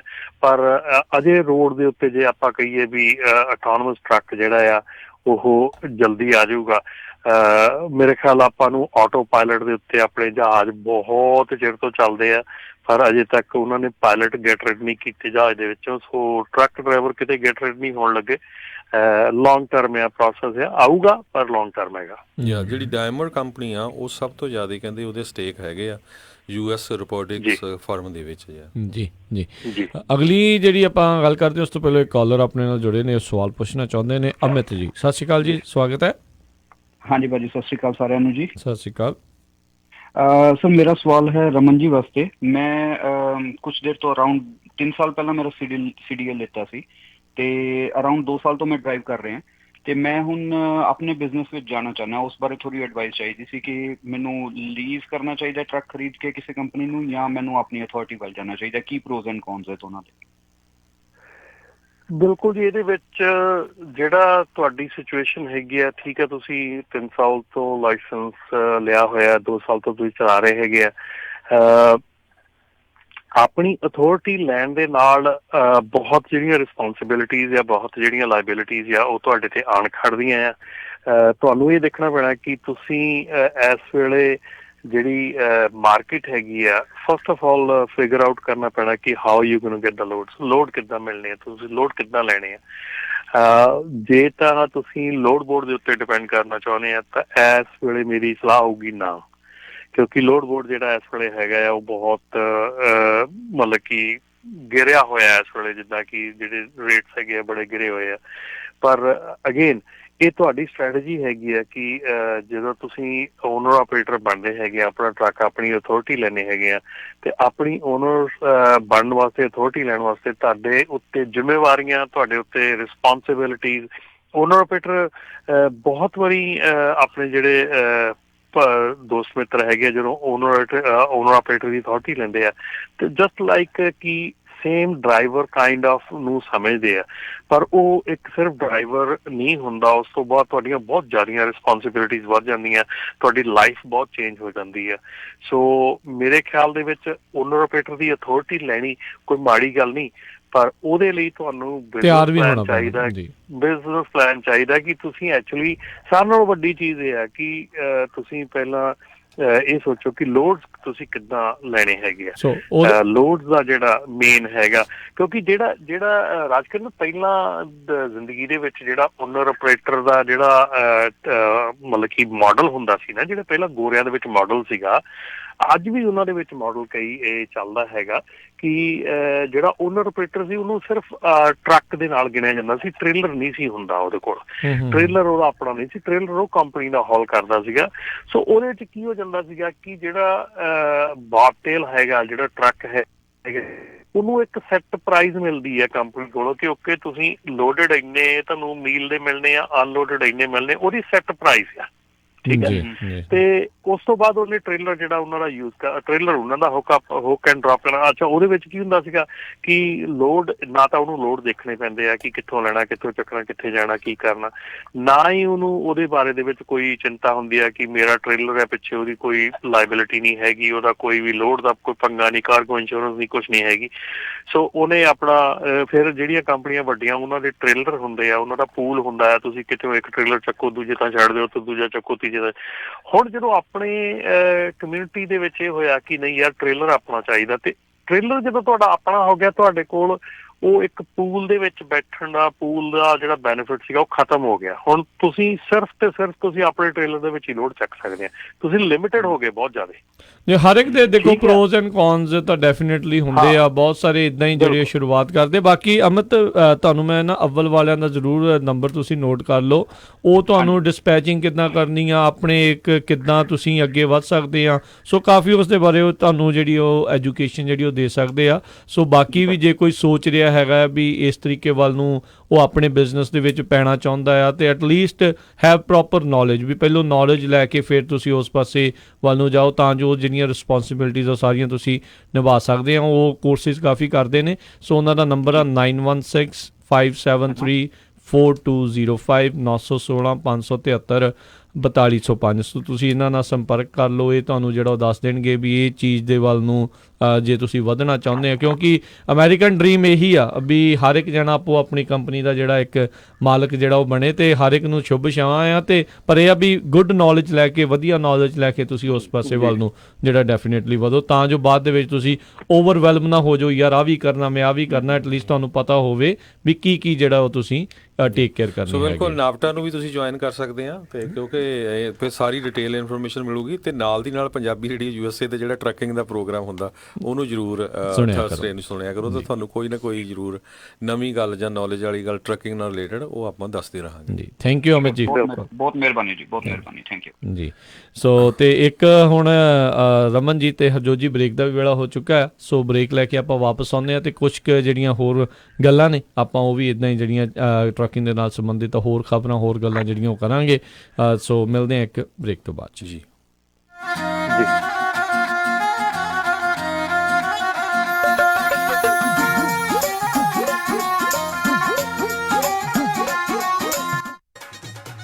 ਉਹ ਜੈਸਮੀਨ ਦੀ ਮੰਗਣੀ ਤਾਂ ਹੋ ਗਈ, ਹੁਣ ਜੀ ਕਰਦਾ ਪਰੀਆਂ ਵਾਂਗ ਵਿਆਹ ਕਰਾਂ ਆਪਣੀ ਧੀ ਦਾ। ਓਹੋ ਜੀ, ਫਿਕਰ ਨਾ ਕਰੋ, ਤੁਹਾਡੀ ਪਰੀ ਦੇ ਸਾਰੇ ਚਾਅ ਪੂਰੇ ਕਰਾਂਗੇ। ਸੈਕਰਾਮੈਂਟੋ 'ਚ ਹੁਣ ਖੁੱਲ ਗਿਆ ਗ੍ਰੈਂਡ ਪਵੇਲੀਅਨ ਬੈਂਕੁਏਟ ਹਾਲ। 1000 ਤੋਂ ਵੱਧ ਗੈਸਟ ਦੀ ਕੈਪੈਸਿਟੀ ਤੇ 300 ਪੈਟੀਓ ਵਾਲਾ ਹਾਲ ਹੈ ਇੱਥੇ। ਓਏ ਵਾਹ! ਐ ਹੀ ਨਹੀਂ, ਇੱਥੇ ਮੰਡਪ ਦਾ ਵੀ ਖਾਸ ਪ੍ਰਬੰਧ ਹੈ। ਮੁੰਡੇ ਕੁੜੀ ਦੇ ਤਿਆਰ ਹੋਣ ਲਈ ਵਧੀਆ ਖੁੱਲੇ ਡੁੱਲੇ ਰੂਮ। ਜੋੜੀ ਦੀ ਐਂਟਰੀ ਸਪੈਸ਼ਲ ਪੌੜੀਆਂ ਤੋਂ ਹੁੰਦੀ ਹੈ, ਪਰੀ ਕਹਾਣੀਆਂ ਵਾਂਗ। ਬਿਲਕੁਲ ਨਵਾਂ ਸਜਿਆ ਹਾਲ, ਨਾਲ ਹੀ ਦੂਜੇ ਹਾਲ 'ਚ ਜਾਗੋ ਜਾਂ ਪਾਰਟੀ ਵੀ ਕਰ ਸਕਦੇ ਹੋ। 300 ਮਹਿਮਾਨਾਂ ਦੇ ਬੈਠਣ ਦਾ ਖਾਸ ਪ੍ਰਬੰਧ। ਵਧੀਆ ਸਵਾਦ ਖਾਣਾ ਪੂਜਾ ਇੰਡੀਅਨ ਗ੍ਰਿਲ ਵੱਲੋਂ। ਤੇ ਪਾਰਕਿੰਗ? ਉਹਦੀ ਤਾਂ ਟੈਨਸ਼ਨ ਹੀ ਨਾ ਲਓ, ਵਧੀਆ ਖੁੱਲੀ ਡੁੱਲੀ ਪਾਰਕਿੰਗ। ਬਸ ਛੇਤੀ ਕਾਲ ਕਰੋ ਤੇ ਅੱਜ ਹੀ ਬੁੱਕ ਕਰਾਓ। ਗ੍ਰੈਂਡ ਪਵੇਲੀਅਨ ਬੈਂਕੁਏਟ ਹਾਲ, 26 ਮੈਸੀ ਕੋਰਟ, ਸੈਕਰਾਮੈਂਟੋ। ਫੋਨ 9166730782 ਤੇ 9163963853। ਯਾਦ ਹੈ ਨਾ? ਗ੍ਰੈਂਡ ਪਵੇਲੀਅਨ ਬੈਂਕੁਏਟ ਹਾਲ, ਸੈਕਰਾਮੈਂਟੋ। ਲੈ ਨਿੱਕੀ, ਤੂੰ ਇੱਥੇ ਗਾਣੇ ਸੁਣੀ ਜਾਂਦੀ ਆ ਤੇ ਧੌਣ ਦੇ ਦਰਦ ਨੇ ਮੇਰਾ ਬੁਰਾ ਹਾਲ ਕੀਤਾ ਹੋਇਆ ਆ। ਅੱਛਾ, ਕੀ ਗੱਲ ਹੋ ਗਈ? ਉਹ ਪਰਸੋਂ ਚੌਥੇ ਕਿਸੇ ਨੇ ਪਿੱਛੋਂ ਗੱਡੀ ਮਾਰੀ ਸੀ ਤੇ ਧੌਣ ਨੂੰ ਲੱਗ ਗਿਆ ਝਟਕਾ। ਬਸ ਉਦੋਂ ਦੀ ਪੀੜ ਹੀ ਹੋਈ ਜਾਂਦੀ ਆ। ਤੁਸੀਂ ਘਬਰਾਉਣੇ ਕਿਉਂ ਜੀ? ਤੁਸੀਂ ਜਾਓ ਜੀਓ ਹੈਲਥ ਸੈਂਟਰ ਵਾਲੇ ਡਾਕਟਰ ਗੁਰਵਿੰਦਰ ਕੌਰ ਬਾਟ ਕੈਰੋਪ੍ਰੈਕਟਰ ਕੋਲ, ਜਿਹੜੇ ਇਹਨਾਂ ਬਿਮਾਰੀਆਂ ਦਾ ਤਸੱਲੀ ਨਾਲ ਇਲਾਜ ਕਰਦੇ ਆ। ਸਿਰ ਦਰਦ ਭਾਵੇਂ ਕਾਰ ਐਕਸੀਡੈਂਟ ਨਾਲ ਹੁੰਦਾ ਹੋਵੇ ਜਾਂ ਫਿਰ ਕਿਸੇ ਹੋਰ ਕਾਰਨ ਕਰਕੇ ਹੁੰਦਾ ਹੋਵੇ, ਕਿਸੇ ਵੀ ਤਰ੍ਹਾਂ ਦਾ ਦਰਦ, ਬੈਕ ਪੇਨ ਅਤੇ ਨੈਕ ਪੇਨ ਦਾ ਇਲਾਜ ਕਰਦੇ ਆ ਡਾਕਟਰ ਗੁਰਵਿੰਦਰ ਕੌਰ ਬਾਟ ਬਾਠ ਕੈਰੋਪ੍ਰੈਕਟਰ ਅਤੇ ਟਰੱਕਰਸ ਵੀਰਾਂ ਲਈ DOT ਫਿਜ਼ੀਕਲਸ ਡਰੱਗ ਅਤੇ ਐਲਕੋਹਲ ਟੈਸਟਿੰਗ ਵੀ ਕਰਦੇ ਹਨ। ਸੇਮ ਡੇ ਵਾਕਿੰਗ ਵੀ ਆ ਸਕਦੇ ਹੋ ਅਤੇ ਪੰਜਾਬੀ ਭਾਸ਼ਾ ਵਿੱਚ ਗੱਲ ਕਰਦੇ ਹਨ। ਟਰੱਕਰ ਵੀਰਾਂ ਦੀਆਂ ਜ਼ਰੂਰਤਾਂ ਨੂੰ ਮੁੱਖ ਰੱਖਦੇ ਹੋਏ ਪਾਰਕਿੰਗ ਦਾ ਖਾਸ ਇੰਤਜ਼ਾਮ ਕੀਤਾ ਹੋਇਆ ਹੈ। ਵਧੇਰੇ ਜਾਣਕਾਰੀ ਲਈ ਗੱਲ ਕਰ ਸਕਦੇ ਹੋ doctor Gurvinder Bath DC 2628 El Camino Avenue Suite C1 Sacramento ਜਾਂ ਫਿਰ ਕਾਲ ਕਰ ਸਕਦੇ ਹੋ 916 550 0350 9165500350। ਇੰਡੀਅਨ ਸੇਵਰ ਹੋਲਸੇਲ ਪ੍ਰਿੰਟਿੰਗ ਵਾਲਿਆਂ ਤੋਂ ਬਣਵਾ ਸਕਦੇ ਹੋ 1000 ਬਿਜ਼ਨਸ ਕਾਰਡ ਸਿਰਫ ਹੀ $45 ਵਿੱਚ। ਆਊਟਡੋਰ ਬੈਨਰ $699 ਪਰ square feet. Banner with stand ਸਿਰਫ $135 ਵਿੱਚ 10 ਬਾਈ 10 ਦਾ event tent with hardware and fabric ਤੁਹਾਡੇ ਲੋਗੋ ਅਤੇ ਐਡ ਦੇ ਨਾਲ ਸਿਰਫ ਹੀ $1399 ਵਿੱਚ। Flyer, brochure, postcard, poster, presentation folder, hang tags, envelopes, roll label, sticker ਅਤੇ ਇਹ ਐਵਰੀ ਡੋਰ ਡਾਇਰੈਕਟ ਮੇਲ ਦੀ ਸਰਵਿਸ ਵੀ ਦਿੰਦੇ ਹਨ। 9165255476 916 525 5476। ਤੁਹਾਡੇ ਆਪਣੇ ਸ਼ਹਿਰ ਖੁੱਲ ਚੁੱਕੀ ਹੈ Fiji supermarket under new ownership, ਜਿਹਦਾ ਪਹਿਲਾ ਨਾਮ ਸਿੰਘ ਓਸ਼ੋਨੀਆ ਸੀ, ਜਿੱਥੋਂ ਲੈ ਸਕਦੇ ਹੋ ਫਿਜੀ, ਇੰਡੀਅਨ ਅਤੇ ਪਾਕਿਸਤਾਨੀ ਗਰੋਸਰੀ, ਹਰ ਇੱਕ ਤਰ੍ਹਾਂ ਦੇ ਮਸਾਲੇ, ਨੈਚੁਰਲ ਹਰਬਸ, ਮੀਟ, ਕਾਸਮੈਟਿਕ ਅਤੇ ਭਾਂਡੇ ਅਤੇ ਹਰ ਇੱਕ ਤਰ੍ਹਾਂ ਦੇ ਸਨੈਕਸ। ਤਾਜ਼ੀਆਂ ਸਬਜ਼ੀਆਂ ਹਰ ਰੋਜ਼ ਖਰੀਦ ਸਕਦੇ ਹੋ ਅਤੇ ਖੁੱਲੇ ਰਹਿੰਦੇ ਹਨ ਹਫਤੇ ਦੇ 7 ਦਿਨ, ਸਵੇਰੇ 10 ਵਜੇ ਤੋਂ ਸ਼ਾਮੀ 7 ਵਜੇ ਤੱਕ। ਵਧੇਰੇ ਜਾਣਕਾਰੀ ਲਈ ਗੱਲ ਕਰ ਸਕਦੇ ਹੋ 9166884116 916 688 4116। ਫਿਜੀ ਸੁਪਰਮਾਰਕਟ 6640 ਵੈਲੀ ਹਾਈ ਡਰਾਈਵ Sacramento। ਸ਼ਾਬਾਸ਼ ਡਿੰਪੀ, ਪਿਛਲੇ ਕੁਝ ਦਿਨਾਂ ਤੋਂ ਦੇਖ ਰਿਹਾ ਆ ਬੜੇ ਟਾਈਮ ਨਾਲ ਆਉਂਦਾ ਆ, ਪੂਰੀ ਫੁਰਤੀ ਨਾਲ ਕੰਮ ਕਰਦਾ ਆ ਤੇ ਖੁਸ਼ ਵੀ ਰਹਿਣ ਲੱਗ ਪਿਆ ਆ। ਕੀ ਵਜ੍ਹਾ ਆ ਇਸ ਪਿੱਛੇ? ਬਸ ਵੀਰ ਜੀ, ਮੈਂ ਤਾਂ ਇਸ ਦਾ ਸਾਰਾ ਧੰਨਵਾਦ ਮੈਟਰੈਸ ਐਕਸਪ੍ਰੈਸ ਰੋਜ਼ਵਿਲ ਵਾਲੇ ਅੰਮ੍ਰਿਤਸਰਾਂ ਨੂੰ ਦਿੰਨਾ, ਜਿਨ੍ਹਾਂ ਨੇ ਮੈਨੂੰ ਬੜਾ ਹੀ ਆਰਾਮਦਾਇਕ ਮੈਟਰੈਸ ਦਵਾਇਆ। ਹੁਣ ਮੈਂ ਚੈਨ ਦੀ ਨੀਂਦ ਸੌਣਾ ਆ। ਮੈਟਰੈਸ ਐਕਸਪ੍ਰੈਸ ਰੋਜ਼ਵਿਲ, ਜਿਨ੍ਹਾਂ ਦੇ ਕੋਲੋਂ high quality mattress wholesale price ਤੇ ਮਿਲਦੇ ਹਨ। ਤੁਸੀਂ ਇੱਥੋਂ Sealy, Simmons, Nature Sleep, gel memory foam, adjustable base ਵਾਲੇ ਗੱਦੇ ਲੈ ਸਕਦੇ ਹੋ। ਬਾਕੀ ਵੱਡੇ ਸਟੋਰਾਂ ਨਾਲੋਂ 50 ਤੋਂ 70% ਤੱਕ ਘੱਟ ਕੀਮਤਾਂ ਹੁੰਦੀਆਂ ਹਨ। ਇਹ ਪੰਜਾਬੀ ਵਿੱਚ ਗੱਲ ਕਰਦੇ ਨੇ। ਇਹਨਾਂ ਦਾ ਐਡਰੈਸ 1811 ਡਗਲਸ ਬੁਲੇਵਾਰਡ, ਰੋਜ਼ਵਿਲ, ਰੌਸ ਸਟੋਰ ਦੇ ਨਜ਼ਦੀਕ। ਹੋਰ ਜਾਣਕਾਰੀ ਲਈ ਕਾਲ ਅੰਮ੍ਰਿਤਸਰਾਂ 5304155959 530 415 5959। ਮੈਨੀ ਹੇਅਰ 5303007663 530 37663। ਇਹਨਾਂ ਦੇ ਸਟੋਰ ਯੂਬਾ ਸਿਟੀ, ਡੇਵਿਸ ਅਤੇ ਫਾਲਸਮ ਵਿੱਚ ਵੀ ਹਨ। ਸਾਰੇ ਪੰਜਾਬੀਆਂ ਦੇ ਦਿਲਾਂ ਦੀ ਧੜਕਣ, ਤੁਹਾਡਾ ਆਪਣਾ ਪੰਜਾਬੀ ਰੇਡੀਓ USA, ਧੜਕਦੇ ਦਿਲਾਂ ਦੇ ਨਾਲ।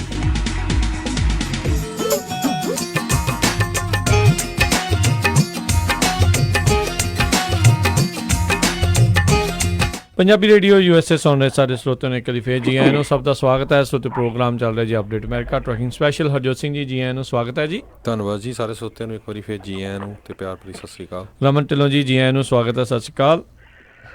ਸਤਿ ਸ਼੍ਰੀ ਅਕਾਲ ਜੀ। ਜੀ, ਤੇ ਆਪਾਂ ਆਪਣੀਆਂ ਅਗਲੀਆਂ ਗੱਲਾਂ ਖਬਰਾਂ ਦੇ ਵੱਲ ਵਧਦੇ ਹਾਂ। ਉਸ ਤੋਂ ਪਹਿਲਾਂ ਇੱਕ ਕਾਲਰ ਹੋਰ ਆਪਣੇ ਨਾਲ ਜੁੜੇ ਨੇ, ਬਲਰਾਜ ਸਿੰਘ ਜੀ, ਸਵਾਗਤ ਹੈ। ਸਤਿ ਸ਼੍ਰੀ ਅਕਾਲ ਜੀ। ਹਾਂਜੀ ਸਾਰੇ ਵੀਰਾਂ ਨੂੰ ਸਤਿ ਸ਼੍ਰੀ ਅਕਾਲ ਜੀ। ਸਤਿ ਸ਼੍ਰੀ ਅਕਾਲ ਭਾਜੀ। ਮੈਂ ਨਾ ਕੈਨੇਡਾ ਦਾ ਡਰਾਈਵਰ ਆ ਹਨਾ, ਤੇ ਮੈਂ ਸਵਾਲ ਇਹ ਕਰਨਾ ਸੀ ਵੀ ਜਿੱਦਾਂ ਇੱਥੇ 2019 ਜਦੋਂ ਦਾ ਚੜਿਆ, ਉਹਦਾ ਇੱਕ ਬੜਾ ਰੌਲਾ ਜਿਹਾ ਪੈਂਦਾ ਵਾ ਵੀ CR ਵਾਲਿਆਂ ਨੇ ਬਈ ਰੂਲ ਚੇਂਜ ਕੀਤਾ ਹਨਾ ਟੈਕਸ ਦਾ। ਓਨਰ ਆਪਰੇਟਰਾਂ ਵਾਸਤੇ ਰੂਲ ਅੱਡ ਕਰਤਾ, ਤੇ ਜਿਵੇਂ ਵੀ ਖਰਚੇ ਵਗੈਰਾ ਸਾਰੇ ਪੈਂਦੇ ਤੇ ਇੱਧਰ ਵੀ ਕੋਈ ਖਰਚਾ ਵਗੈਰਾ ਉਵੇਂ ਹੁਣ ਪੈਣਾ ਨਹੀਂ ਹਨਾ। ਵੀ ਵਿੱਚੇ ਕਹੀ ਜਾਂਦੇ ਵੀ ਇਹ ਕੋਈ ਓਫੀਸ਼ੀਅਲ ਸਟੇਟਮੈਂਟ ਨਹੀਂ ਹੈਗੀ, ਉਹੀ ਅਫਵਾਹ ਹੀ ਨੇ। ਵੀ ਇਹ ਗੱਲ ਕਿੰਨੀ ਕੁ ਸੱਚੀ ਹੈ, ਮੈਂ ਇਹਦੇ ਬਾਰੇ ਪੁੱਛਣਾ ਸੀ। ਜੇ ਇਹ ਗੱਲ ਹੈਗੀ ਆ ਤਾਂ ਗਾਹਾਂ ਵੀ ਫਿਰ ਇਹਦੇ ਰਿਜ਼ਲਟ ਕੀ ਹੋਣਗੇ? ਤੁਸੀਂ ਕਹਿੰਦੇ ਵੀ ਜਿਹੜੀ ਕੈਨੇਡੀਅਨ ਰੈਵਨਿਊ ਸਰਵਿਸ ਉਹਨਾਂ ਨੇ ਕੁਛ ਇਦਾਂ ਦਾ ਕੀਤਾ? ਹਾਂਜੀ ਉਹਨਾਂ ਨੇ CRA ਵਾਲਿਆਂ ਨੇ। CRA ਵਾਲਿਆਂ ਨੇ। ਫੋਨ ਨਾ ਕੱਟਿਓ। ਹਾਂਜੀ ਫੋਨ ਨਾ ਕੱਟਿਓ, ਮੈਂ ਫੋਨ ਤੇ ਹੋਣਾ ਜੀ।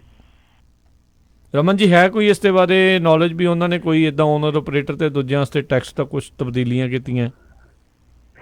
ਜੀ ਬਿਲਕੁਲ। ਇਹ ਕੈਨੇਡਾ ਦੇ ਵਿੱਚ ਤਾਂ ਮੈਨੂੰ ਲਾਅ ਦਾ ਪਤਾ ਨਹੀਂ, ਲੇਕਿਨ ਆਪਣੇ US ਦੇ ਵਿੱਚ ਤਾਂ ਜਿਹੜਾ ਇਹ ਹੋ ਚੁੱਕਾ ਹੈ ਕਿ ਜਿਹੜੇ ਓਨਰ ਆਪਰੇਟਰ ਹੈਗੇ ਆ, ਜਿਹੜਾ ਐਵਰੀਡੇ ਦਾ ਪਰ ਡੀਐਮ ਹੈਗਾ, ਜਿਹੜਾ ਉਹਨਾਂ ਦਾ ਡੇਲੀ ਖਰਚਾ ਹੈਗਾ, ਉਹ ਡਿਡਕਟ ਕਰ ਸਕਦੇ ਆ। ਪਰ ਜਿਹੜੇ ਆਪਣੇ ਡਰਾਈਵਰ ਹੈਗੇ ਆ ਇੱਥੋਂ ਅਮਰੀਕਾ ਤੋਂ, ਉਹ ਇਸ ਵੇਲੇ ਪਰ ਡੀਐਮ ਦਾ ਲਾਸਟ ਈਅਰ ਦਾ ਜਿਹੜਾ ਹੁਣ ਟੈਕਸ ਭਰਿਆ ਆ, ਇਹਦਾ ਪਰ ਡੀਐਮ ਦਾ ਉਹ ਨਹੀਂ ਆਪਣਾ ਡਿਡਕਸ਼ਨ ਲੈ ਸਕਦੇ, ਜਿਹੜੀ $55-60 ਐਵਰੀ ਡੇ ਦੀ ਆਉਂਦੀ ਆ ਜੀ। ਸੋ ਉਹ US ਦੇ ਵਿੱਚ ਤਾਂ ਡੈਫੀਨੇਟਲੀ ਇਹ ਹੋ ਗਿਆ ਕਿ ਜਿਹੜੇ ਡਰਾਈਵਰ ਹੈਗੇ ਆ ਉਹਨਾਂ ਨੂੰ ਇਸ ਚੀਜ਼ ਤੋਂ ਵਾਂਝੇ ਕਰ ਦਿੱਤਾ ਗਿਆ ਕਿ ਉਹ ਡਿਡਕਸ਼ਨ ਨਹੀਂ ਲੈ ਸਕਦੇ, ਪਰ ਜਿਹੜੇ ਓਨਰ ਆਪਰੇਟਰ ਆ ਉਹ ਲੈ ਸਕਦੇ ਆ। ਪਰ ਕੈਨੇਡਾ ਦੇ ਬਾਰੇ ਦੇ ਵਿੱਚ ਮੈਨੂੰ ਕੋਈ ਪੱਕਾ ਨਹੀਂ ਅਜੇ ਪਤਾ ਹੈਗਾ ਕਿ ਉੱਥੇ ਇਹ ਚੀਜ਼ ਹੋਈ ਆ ਕਿ ਨਹੀਂ ਹੋਈ ਹੈ। ਜੀ। ਸੋ ਬਿਲਕੁਲ ਰਾਜੀ, ਜੇ ਕੈਨੇਡਾ ਦੀ ਗੱਲ ਕਰਦੇ ਜਾਈਏ, ਕੈਨੇਡਾ 'ਚ ਟਰੱਕਿੰਗ ਇੰਸ਼ੋਰੈਂਸ ਬਹੁਤ ਹਾਈ ਹੋਈ ਆ ਅਤੇ ਕਾਫੀ ਜਿਹੜੇ ਟਰੱਕਰਸ ਆ ਉਹ ਓਨਟੇਰੀਓ ਸਟੇਟ ਦੇ ਵਿੱਚ ਵੀ ਜਿਹੜੀ ਸਟ੍ਰਾਈਕ ਵੀ ਕਰ ਰਹੇ ਹੈਗੇ ਆ। ਇਹਦਾ ਮੇਨ ਰੀਜ਼ਨ ਇਹੀ ਆ ਵੀ ਇੰਸ਼ੋਰੈਂਸ ਕੰਪਨੀਆਂ ਪੈਸੇ ਬਹੁਤ ਲੂਜ਼ ਕਰ ਰਹੀਆਂ, ਨਵੇਂ ਡਰਾਈਵਰ ਆ ਰਹੇ, ਐਕਸੀਡੈਂਟ ਜ਼ਿਆਦਾ ਹੁੰਦੇ ਆ, ਸੋ ਉਹਨਾਂ ਦਾ ਵੀ ਜਿਹੜਾ ਧੂੰਆਂ ਨਿਕਲਿਆ ਪਿਆ। ਅਤੇ ਉਹ ਹੁਣ ਕੀ ਆ ਵੀ ਜਿਹੜੀ ਅੱਜ ਤੋਂ 5-7 ਸਾਲ ਪਹਿਲਾਂ 8-10 ਹਜ਼ਾਰ ਦੀ ਇੰਸ਼ੋਰੈਂਸ ਹੁੰਦੀ ਸੀ, 7-8 ਹਜ਼ਾਰ ਦੀ, ਹੁਣ 25-30 ਹਜ਼ਾਰ 'ਤੇ ਚੱਲ ਗਈ ਆ ਜੀ। ਉਹ ਤਾਂ ਆਪਣਾ ਜੋਰ ਭਾਜੀ ਆਪਣੇ ਵੀ ਇੱਧਰ ਉਹੀ ਹਾਲ ਆ ਜੀ। ਸੋ ਸਾਰੇ ਪਾਸੇ ਜਿਹੜੇ ਇੰਸ਼ੋਰੈਂਸ ਨੂੰ ਲੈ ਕੇ ਤੇ ਇਦਾਂ ਹੀ ਜਿਹੜਾ ਚੱਲ ਰਿਹਾ। ਸੋ ਬਿਲਕੁਲ ਜਿਹੜਾ ਤੁਹਾਡਾ ਸਵਾਲ ਸੀ, ਜੇ ਅਮਰੀਕਾ ਦੇ ਵਿੱਚੋਂ ਜੇ ਸੋ ਇਹ ਜਿਹੜੀ ਚੀਜ਼ ਰਮਨ ਜੀ ਕਲੀਅਰ ਕਰਦੇ ਜਾਈਏ ਵੀ ਜਿਹੜਾ ਅਮਰੀਕਾ ਬੇਸਡ ਕੰਪਨੀ ਆ, ਅਮਰੀਕਨ ਬੇਸਡ ਡਰਾਈਵਰਸ ਆ, ਉਹਨਾਂ ਦੇ ਉੱਤੇ ਹੀ ਜਿਹੜੇ ਲਾਗੂ ਆ, ਨਾ ਕਿ ਕੈਨੇਡੀਅਨ ਟਰੱਕਰਸ ਦੇ ਉੱਤੇ। ਹਾਂਜੀ ਬਿਲਕੁਲ, ਇਹ ਸਿਰਫ US ਦਾ ਲਾਅ ਹੈਗਾ। IRS ਦਾ ਜਿਹੜਾ ਲਾਅ ਚੇਂਜ ਹੋਇਆ, ਜਿਹੜਾ ਪ੍ਰੈਜ਼ੀਡੈਂਟ ਟਰੰਪ ਨੇ ਹੁਣੇ ਰਿਫਾਰਮ ਕੀਤਾ ਆ, ਇਹਦੇ ਅੰਡਰ ਇਹ ਹੋਇਆ ਆ। ਸੋ ਇਹਦੇ ਤੇ ਵੀ ਹੁਣ ਗੱਲਬਾਤ ਚੱਲ ਰਹੀ ਆ। ਉਹਨਾਂ ਨੇ ਦੇਖਿਆ ਵੀ ਇਹ ਅਨਐਕਸਪੈਕਟਡਲੀ ਜਿਹੜਾ ਇਹ ਇੱਕ ਹੋ ਗਿਆ ਕੰਮ, ਜਿਹੜਾ ਕਿ ਪ੍ਰੀਟੀ ਮਚ ਸਾਰੇ ਟਰੱਕ ਡਰਾਈਵਰ ਜਿਹੜੇ ਇਸ ਵੇਲੇ ਉਹਨਾਂ ਤੇ ਅਸਰ ਕਰੂਗਾ। ਸੋ ਹੁਣ ਦੇਖਿਆ ਜਾ ਰਿਹਾ ਕਿ ਕਿੰਨਾ ਕੁ ਅਸਰ ਕਰੂਗਾ, ਕਿੰਨਾ ਕੁ ਉਹਨਾਂ ਨੂੰ ਫਰਕ ਪਊਗਾ ਟੈਕਸ ਦੇ ਵਿੱਚ, ਤੇ ਜੇ ਜ਼ਿਆਦਾ ਕੁਛ ਪੈਂਦਾ ਫਿਰ ਦੈਨ ਡੈਫੀਨੇਟਲੀ ਨੈਕਸਟ ਈਅਰ ਇਹਦੇ ਤੇ ਗੱਲ ਹੋਊਗੀ। ਹੋ ਸਕਦਾ ਵਾਪਸ ਵੀ ਲੈ ਲੈਣ। ਜੀ। ਸੋ ਕੁਛ ਨਹੀਂ ਕਿਹਾ ਜਾ ਸਕਦਾ। ਇਹ ਪਾਲਿਸੀਆਂ ਇਦਾਂ ਹੀ ਆ, ਚੁੱਪ ਚੁਪੀਤੇ ਕਈ ਵਾਰੀ ਲਾਗੂ ਹੋ ਜਾਂਦੀਆਂ, ਬਾਅਦ ਦੇ ਵਿੱਚ ਪਤਾ ਲੱਗਦਾ ਹੈ ਵੀ ਕਿੱਦਾਂ ਦਾ ਜਿਹੜਾ ਉਹਨਾਂ ਦਾ ਅਸਰ ਰਹਿੰਦਾ ਹੈ। ਜੀ। ਤੇ ਅਗਲੇ ਇੱਕ ਰਮਨ ਜੀ, ਅਗਲੀ ਇੱਕ ਨਿਊਜ਼ ਆ ਰਹੀ ਆ ਵੀ ਇੱਕ ਟਰੱਕਰ ਜਿਹੜਾ ਆ ਉਹਨੂੰ ਚਾਰਜ ਕੀਤਾ ਗਿਆ, ਉਸਨੇ ਜਿਹੜਾ ਕਾਰ ਦਾ ਇੰਸਪੈਕਟਰ ਆ ਉਹਨੂੰ ਹੱਥੋਂ ਪਾਈ ਕੀਤੀ ਉਹਦੇ ਨਾਲ। ਨਹੀਂ ਜੀ, ਇਹ ਹੱਥੋਂ ਪਾਈ ਦਾ ਕੇਸ ਨਹੀਂ ਹੈਗਾ। ਇਹ ਇਸ ਤਰ੍ਹਾਂ ਦਾ ਕੇਸ ਹੈਗਾ ਕਿ ਜਿਹੜਾ ਲਾਸਟ ਆਪਣਾ April 25, 2016 ਨੂੰ ਪਾਇਲਟ ਟਰੱਕ ਸਟਾਪ ਜਿਹੜਾ 395 ਤੇ ਹਿਸਪੇਰੀਆ ਕੈਲੀਫੋਰਨੀਆ ਦੇ ਵਿੱਚ ਹੈਗਾ, ਸੈਨ ਬਰਨਾਰਡਿਨੋ ਕਾਉਂਟੀ 'ਚ ਪੈਂਦਾ ਆ। ਉੱਥੇ ਆਪਣੇ ਡਰਾਈਵਰ ਸੀਗੇ ਭੁਪਿੰਦਰ ਸਿੰਘ ਬੱਲ ਜੀ। ਜਿਹੜੀ ਅੱਜ ਖਬਰ ਇਹ ਹੈਗੀ ਆ ਕੱਲ ਦੀ ਕਿ ਭੁਪਿੰਦਰ ਸਿੰਘ ਬੱਲ ਹੋਣਾ ਨੇ ਉੱਥੇ ਉਹਨਾਂ ਦੇ ਕੋਲ ਪੀਟਰਵੈਲ ਸੀਗਾ ਪੁਰਾਣਾ। ਸੋ ਉਹ ਆਪਣਾ ਇੰਜਣ ਤੇ ਕੁਛ ਖੋਲ ਕੇ ਕੰਮ ਕਰ ਰਹੇ ਸੀਗੇ, ਤੇ ਜਦ ਕਿ ਉਹਨਾਂ ਨੂੰ 2 ਕਾਰਬ ਇੰਸਪੈਕਟਰ ਨੇ ਉਹਨਾਂ ਨੂੰ ਰੋਕਿਆ ਤੇ ਬਹਿਸ ਹੋ ਗਈ। ਬਹਿਸ ਹੋਣ ਤੋਂ ਬਾਅਦ ਉਹਨਾਂ ਦੇ ਕਹਿਣ ਤੇ ਉਹਨਾਂ ਨੇ ਕਿਹਾ ਕਿ ਅਸੀਂ ਇਨਸਪੈਕਸ਼ਨ ਕਰਨੀ ਹੈ ਟਰੱਕ ਦੀ, ਤਾਂ ਉਹਨਾਂ ਨੇ ਇਨਸਪੈਕਸ਼ਨ ਕਰਨ ਤੋਂ ਰੋਕਤਾ ਉਹਨਾਂ ਨੂੰ। ਤੇ ਟਰੱਕ ਜਿਹੜਾ ਸੀ ਉਹਦਾ ਬੰਦ ਕਰਕੇ ਤੇ ਆਪਣਾ ਬੋਨਟ ਬੰਦ ਕਰਕੇ ਤੇ ਟਰੱਕ ਸਟਾਰਟ ਕਰਕੇ ਤੇ ਟਰੱਕ ਨੂੰ ਜਿੱਦਾਂ ਆਪਾਂ ਰੇਸ ਨਹੀਂ ਦੇਈਦੀ ਵੀ ਆਪਾਂ ਗੜਗੜਾਈਦਾ ਆ, ਰੈਵਟ ਕਰੀਦਾ ਆ, ਤੇ ਉਹ ਕਰਨ ਲੱਗ ਪਏ। ਤੇ ਉਹ ਕਰਨ ਤੋਂ ਬਾਅਦ ਉਹਨਾਂ ਨੇ ਫਿਰ ਕੀ ਕੀਤਾ ਕਿ ਉਹਨਾਂ ਨੂੰ ਲੱਗਾ, ਜਦੋਂ ਜਿਹੜੇ ਕਾਰ ਵਾਲੇ ਸੀਗੇ ਬੰਦੇ, ਉਹਨਾਂ ਨੂੰ ਲੱਗਾ ਕਿ ਇਹ ਬੰਦਾ ਤਾਂ ਟਰੱਕ ਦੌੜਾ ਕੇ ਲੈ ਚੱਲਿਆ ਜੀ। ਤਾਂ ਉਹਨਾਂ ਚੋਂ ਇੱਕ ਇੰਸਪੈਕਟਰ ਜਿਹੜਾ ਸੀ ਉਹ ਟਰੱਕ ਦੇ ਅੱਗੇ ਖੜਾ ਹੋ ਗਿਆ ਉਹਨੂੰ ਰੋਕਣ ਵਾਸਤੇ, ਤੇ ਜਿਹੜਾ ਟਰੱਕ ਸੀਗਾ ਉਹਨਾਂ ਨੇ ਉਹ ਟਰੱਕ ਜਿਹੜਾ ਸੀ ਉਹ ਚਲਾਤਾ, ਤੇ ਉਹਦੇ ਮੋਢੇ ਤੇ ਉਹਦੇ ਸਾਈਡ ਤੇ ਚੈਸਟ ਤੇ ਜਿਹੜੀਆਂ ਸੱਟਾਂ ਲੱਗੀਆਂ ਜੀ। ਤੇ ਉਹ ਜਦੋਂ ਫਿਰ ਗਿਰ ਗਿਆ ਤੇ ਫਿਰ ਉੱਥੇ ਜਿਹੜੀ CHP ਸੀਗੀ ਔਨ ਸਾਈਟ, ਉਹਨਾਂ ਨੇ ਟਰੱਕ ਨੂੰ ਪੁੱਲਡ ਓਵਰ ਕੀਤਾ, ਤੇ ਟਰੱਕ ਨੂੰ ਪੁੱਲ ਓਵਰ ਕਰਕੇ ਤੇ ਉਹਨਾਂ ਨੂੰ ਇੰਸਪੈਕਸ਼ਨ ਕੀਤੀ, ਟਰੱਕ ਦੀ ਇੰਸਪੈਕਸ਼ਨ ਕਰਕੇ ਤੇ ਉਹਨਾਂ ਨੂੰ ਟਿਕਟ ਮਿਲੀ। ਤੇ ਉਹ ਜਿਹੜਾ ਕੇਸ ਸੀਗਾ ਉਹਦੇ ਬਾਰੇ ਦੇ ਵਿੱਚ ਹੁਣ ਉਹਨਾਂ ਦਾ ਆਇਆ ਕਿ ਜਿਹੜਾ ਕੇਸ ਦਾ ਜਿਹੜਾ ਸੀਗਾ ਕਿ ਉਹਦੇ ਚ ਗਿਲਟੀ ਪਲੀ ਕੀਤਾ ਹੁਣ ਉਹਨਾਂ ਨੇ। ਸੋ ਇਸ ਗਿਲਟੀ ਪਲੀ ਦੇ ਵਿੱਚ ਜਿਹੜਾ ਉਹਨਾਂ ਦਾ ਹੈਗਾ ਆ ਫੈਲਨੀ ਅਸੌਲਟ ਦਾ ਚਾਰਜ ਹੈਗਾ, ਤੇ ਉਹਨਾਂ ਨੂੰ ਕੁਛ ਮੇਰੇ ਖਿਆਲ ਥੋੜੇ ਬਹੁਤ ਉਹਨਾਂ ਨੂੰ ਲੀਨੀਅੰਸੀ ਵੀ ਮਿਲੀ ਹੈ। ਸ਼ਾਇਦ ਹੋ ਸਕਦਾ ਕਿ ਉਹਨਾਂ ਦੀ ਜਿਹੜੀ 5-6 ਮਹੀਨੇ ਦੀ ਪ੍ਰੋਬੇਸ਼ਨ ਵਗੈਰਾ ਹੈਗੀ ਆ, ਤੇ ਉਸ ਤੋਂ ਬਾਅਦ ਜਿਹੜਾ ਸੈਂਟੈਂਸ ਹੈਗਾ ਉਹ ਘਟਾ ਕੇ ਰਿਮੇਨਿੰਗ ਸੈਂਟੈਂਸ ਹੈਗਾ 2 ਸਾਲ ਤੋਂ 7 ਮਹੀਨੇ ਤੇ ਆ ਜਾਵੇ।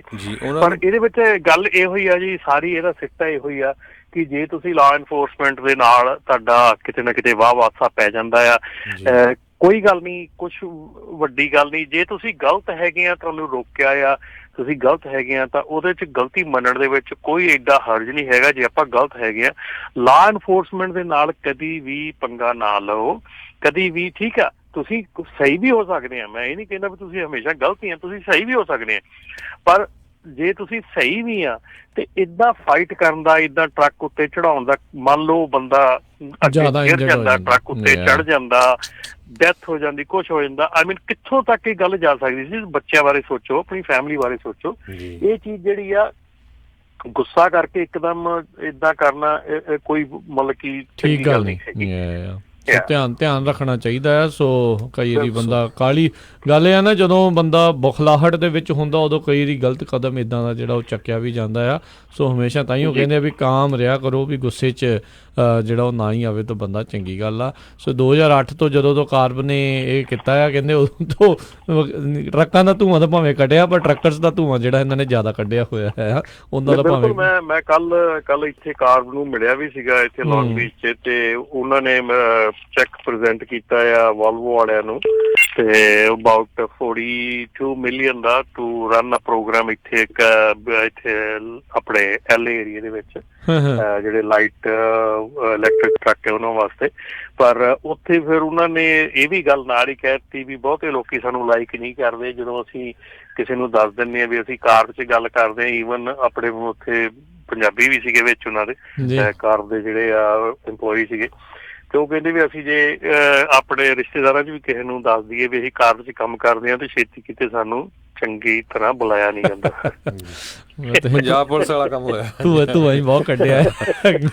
ਤੇ ਕਈ ਜਿਹੜੇ ਆਪਣੇ ਪੁੱਛ ਲੈਂਦੇ ਵੀ ਕੀ ਕੈਲੀਫੋਰਨੀਆ ਵਾਲੇ ਜਿਹੜੀ ਟਰੱਕ ਸਪੀਡ ਆ ਉਸ ਲਿਮਿਟ ਨੂੰ ਵਧਾਉਣ ਬਾਰੇ ਕੁਝ ਸੋਚ ਰਹੇ ਆ ਕਿ ਨਹੀਂ ਸੋਚ ਰਹੇ? ਗੱਲਾਂ ਤਾਂ ਚੱਲ ਰਹੀਆਂ ਸੀ ਕੁਛ ਨਾ ਕੁਛ। ਕੀ ਚੀਜ਼? ਟਰੱਕ ਵਾਲਿਆਂ ਦੀ ਜਿਹੜੀ ਓਵਰਆਲ ਜਿਹੜੀ ਸਪੀਡ ਲਿਮਿਟ ਆ ਉਸ ਨੂੰ ਵਧਾਇਆ ਜਾ ਰਿਹਾ ਕਿ ਨਹੀਂ ਵਧਾਇਆ ਜਾ ਰਿਹਾ ਕੈਲੀਫੋਰਨੀਆ 'ਚ? ਦੇਖੋ ਜੀ, ਇਸ ਵੇਲੇ ਬਹੁਤ ਸਟੇਟਾਂ ਦੇ ਵਿੱਚ ਇਹ ਕੰਮ ਚੱਲ ਰਿਹਾ ਹੈਗਾ। ਜਿਹੜੀ ਸਪੀਡ ਨੂੰ ਵਧਾਉਣ ਦਾ ਕੰਮ ਜਿਹੜਾ ਆ ਕਾਫੀ ਲੰਮੇ ਚਿਰ ਤੋਂ ਇਹ ਕੰਮ ਚੱਲਦਾ ਪਿਆ ਆ, ਪਰ ਅਜੇ ਤੱਕ ਕੋਈ ਇਹਦੀ ਜਿਹੜੀ ਤੋੜ ਦਿਸਦਾ ਨਹੀਂ ਹੈਗਾ, ਕਿਉਂਕਿ ਕੈਲੀਫੋਰਨੀਆ ਦੇ ਵਿੱਚ ਜਿਹੜੀ ਸਪੀਡ ਵਧਾਉਣੀ ਆ, ਜਿਹੜੀ ਸਪੀਡ ਇਨਕਰੀਜ਼ ਕਰਨੀ ਆ, ਉਹ ਮੇਰੇ ਖਿਆਲ ਦੇ ਵਿੱਚ ਬਹੁਤ ਔਖੀ ਆ, ਪਰ ਸਟਿਲ ਫਾਈਟ ਔਨ ਗੋਇੰਗ ਹੈਗੀ ਆ। ਤੇ ਮੈਂ ਰਾਜ ਇੱਕ ਗੱਲ ਇੱਥੇ ਮੈਂ ਐਡ ਕਰ ਦਿਆਂ, ਮੈਂ ਅੱਜ ਇੱਥੇ ਇੱਧਰ ਹੈਗਾ ਔਰੇਂਜ, ਇੱਧਰ ਬੇਰੀਆ ਕਰਿਆ LA ਦੇ ਵਿੱਚ ਹੈਗਾ, ਤੇ ਸੀਰੀਅਸਲੀ ਵੀ ਜਿੰਨਾ ਪੋਲਿਊਸ਼ਨ ਮੈਨੂੰ ਦਿਖ ਰਿਹਾ ਇੱਥੇ, ਤੇ ਮੈਨੂੰ ਲੱਗਦਾ ਵੀ ਕਿਸੇ ਹੱਦ ਤੱਕ ਤਾਂ ਇਹ ਚੀਜ਼ ਜਾਇਜ਼ ਵੀ ਹੈਗੀ ਆ ਵੀ ਇਸ ਚੀਜ਼ਾਂ ਨੂੰ ਥੋੜ੍ਹਾ ਜਿਹਾ ਕੰਟਰੋਲ ਕੀਤਾ ਜਾਵੇ। ਕਿ ਸੀਰੀਅਸਲੀ ਮੈਨੂੰ ਆਲੇ ਦੁਆਲੇ ਇੱਥੇ ਜਿਹੜੇ ਪਹਾੜ ਜਿਹੜੇ ਆਮ ਤੌਰ ਤੇ ਦਿਖਦੇ ਹੁੰਦੇ ਆ, ਕੋਈ ਪਹਾੜ ਦਿਖ ਨਹੀਂ ਰਿਹਾ ਇਸ ਵੇਲੇ। ਸੋ ਇੰਨਾ ਕੁ ਜ਼ਿਆਦਾ ਪੋਲਿਊਸ਼ਨ ਹੈਗਾ ਆ, ਮਤਲਬ ਕਿ ਜੇ ਆਪਾਂ ਸਾਰੇ ਜਾਣੇ ਇੱਕ ਬੰਨੇ ਆਪਾਂ ਗੱਲ ਕਰਦੇ ਹਾਂ ਵੀ ਆਪਾਂ ਚੰਗੀ ਜ਼ਿੰਦਗੀ ਜੀਣੀ ਚਾਹੁੰਦੇ ਹਾਂ, ਇੱਕ ਬੰਨੇ ਆਪਾਂ ਗੱਲ ਕਰਦੇ ਹਾਂ ਆਪਾਂ ਚੰਗੀ ਏਅਰ ਦੇ ਵਿੱਚ ਆਪਾਂ ਸਾਹ ਲੈਣਾ ਚਾਹੁੰਦੇ ਹਾਂ, ਪਰ ਜੇ ਇਹ ਛੋਟੀਆਂ ਚੀਜ਼ਾਂ ਤੋਂ ਹੁਣ ਤੋਂ ਸ਼ੁਰੂ ਨਾ ਕੀਤਾ ਗਿਆ ਤੇ ਇਹ ਚੀਜ਼ਾਂ ਫਿਰ ਉਹ ਜਿੱਦਾਂ ਦਿੱਲੀ ਤੇ ਇੰਡੀਆ ਨੂੰ ਆਊਟ ਆਫ ਕੰਟਰੋਲ ਹੋ ਗਈਆਂ, ਫਿਰ ਇਹ ਕੰਟਰੋਲ ਨਹੀਂ ਕਰ ਹੁੰਦੀਆਂ।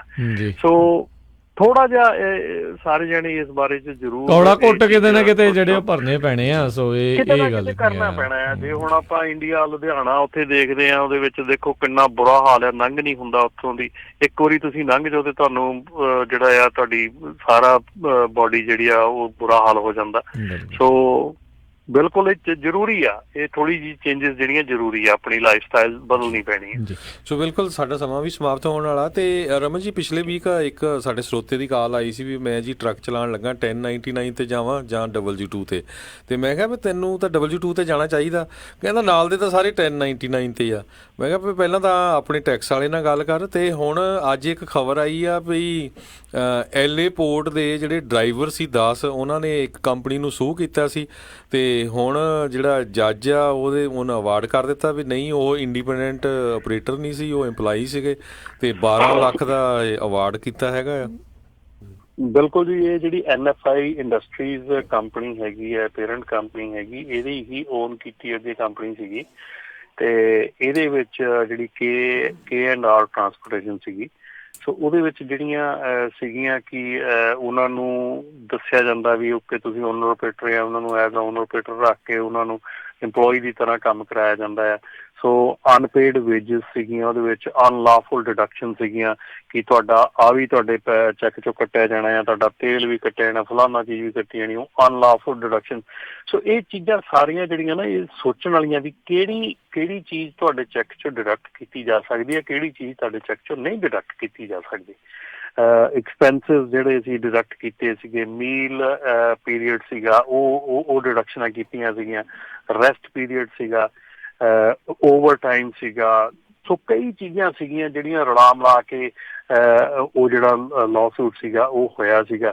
ਤੇ ਉਹਦੇ ਵਿੱਚ ਜਿਹੜਾ ਹੁਣ ਆਰਡਰ ਆਇਆ, ਉਹਦੇ ਵਿੱਚ ਜਿਹੜੇ ਡਰਾਈਵਰ ਹੈਗੇ ਆ ਜਿਹਨੂੰ ਮੇਰੇ ਖਿਆਲ ਉਹ ਜਿਹੜੇ 12 ਕਿ 13 ਡਰਾਈਵਰ ਹੈਗੇ ਆ, ਹਾਈਐਸਟ ਜਿਹੜਾ ਇੱਕ ਨੂੰ ਜਿਹੜਾ ਮਿਲਿਆ $243,000 ਤੇ ਜਿਹੜਾ ਐਵਰੇਜ ਹੈਗਾ 1,30,000 ਦੇ ਕਰੀਬ ਜਿਹੜਾ ਮਿਲਿਆ ਆ। ਤੇ ਹੁਣ KNR ਵਾਲਿਆਂ ਨੂੰ ਛੋੜ ਦਿੱਤੀ ਆ ਵੀ ਤੁਸੀਂ ਜਾਂ ਤਾਂ ਅਪੀਲ ਕਰੋ ਤੇ ਜਾਂ ਤੁਸੀਂ ਡਰਾਈਵਰ ਨੂੰ ਪੇ ਕਰੋ।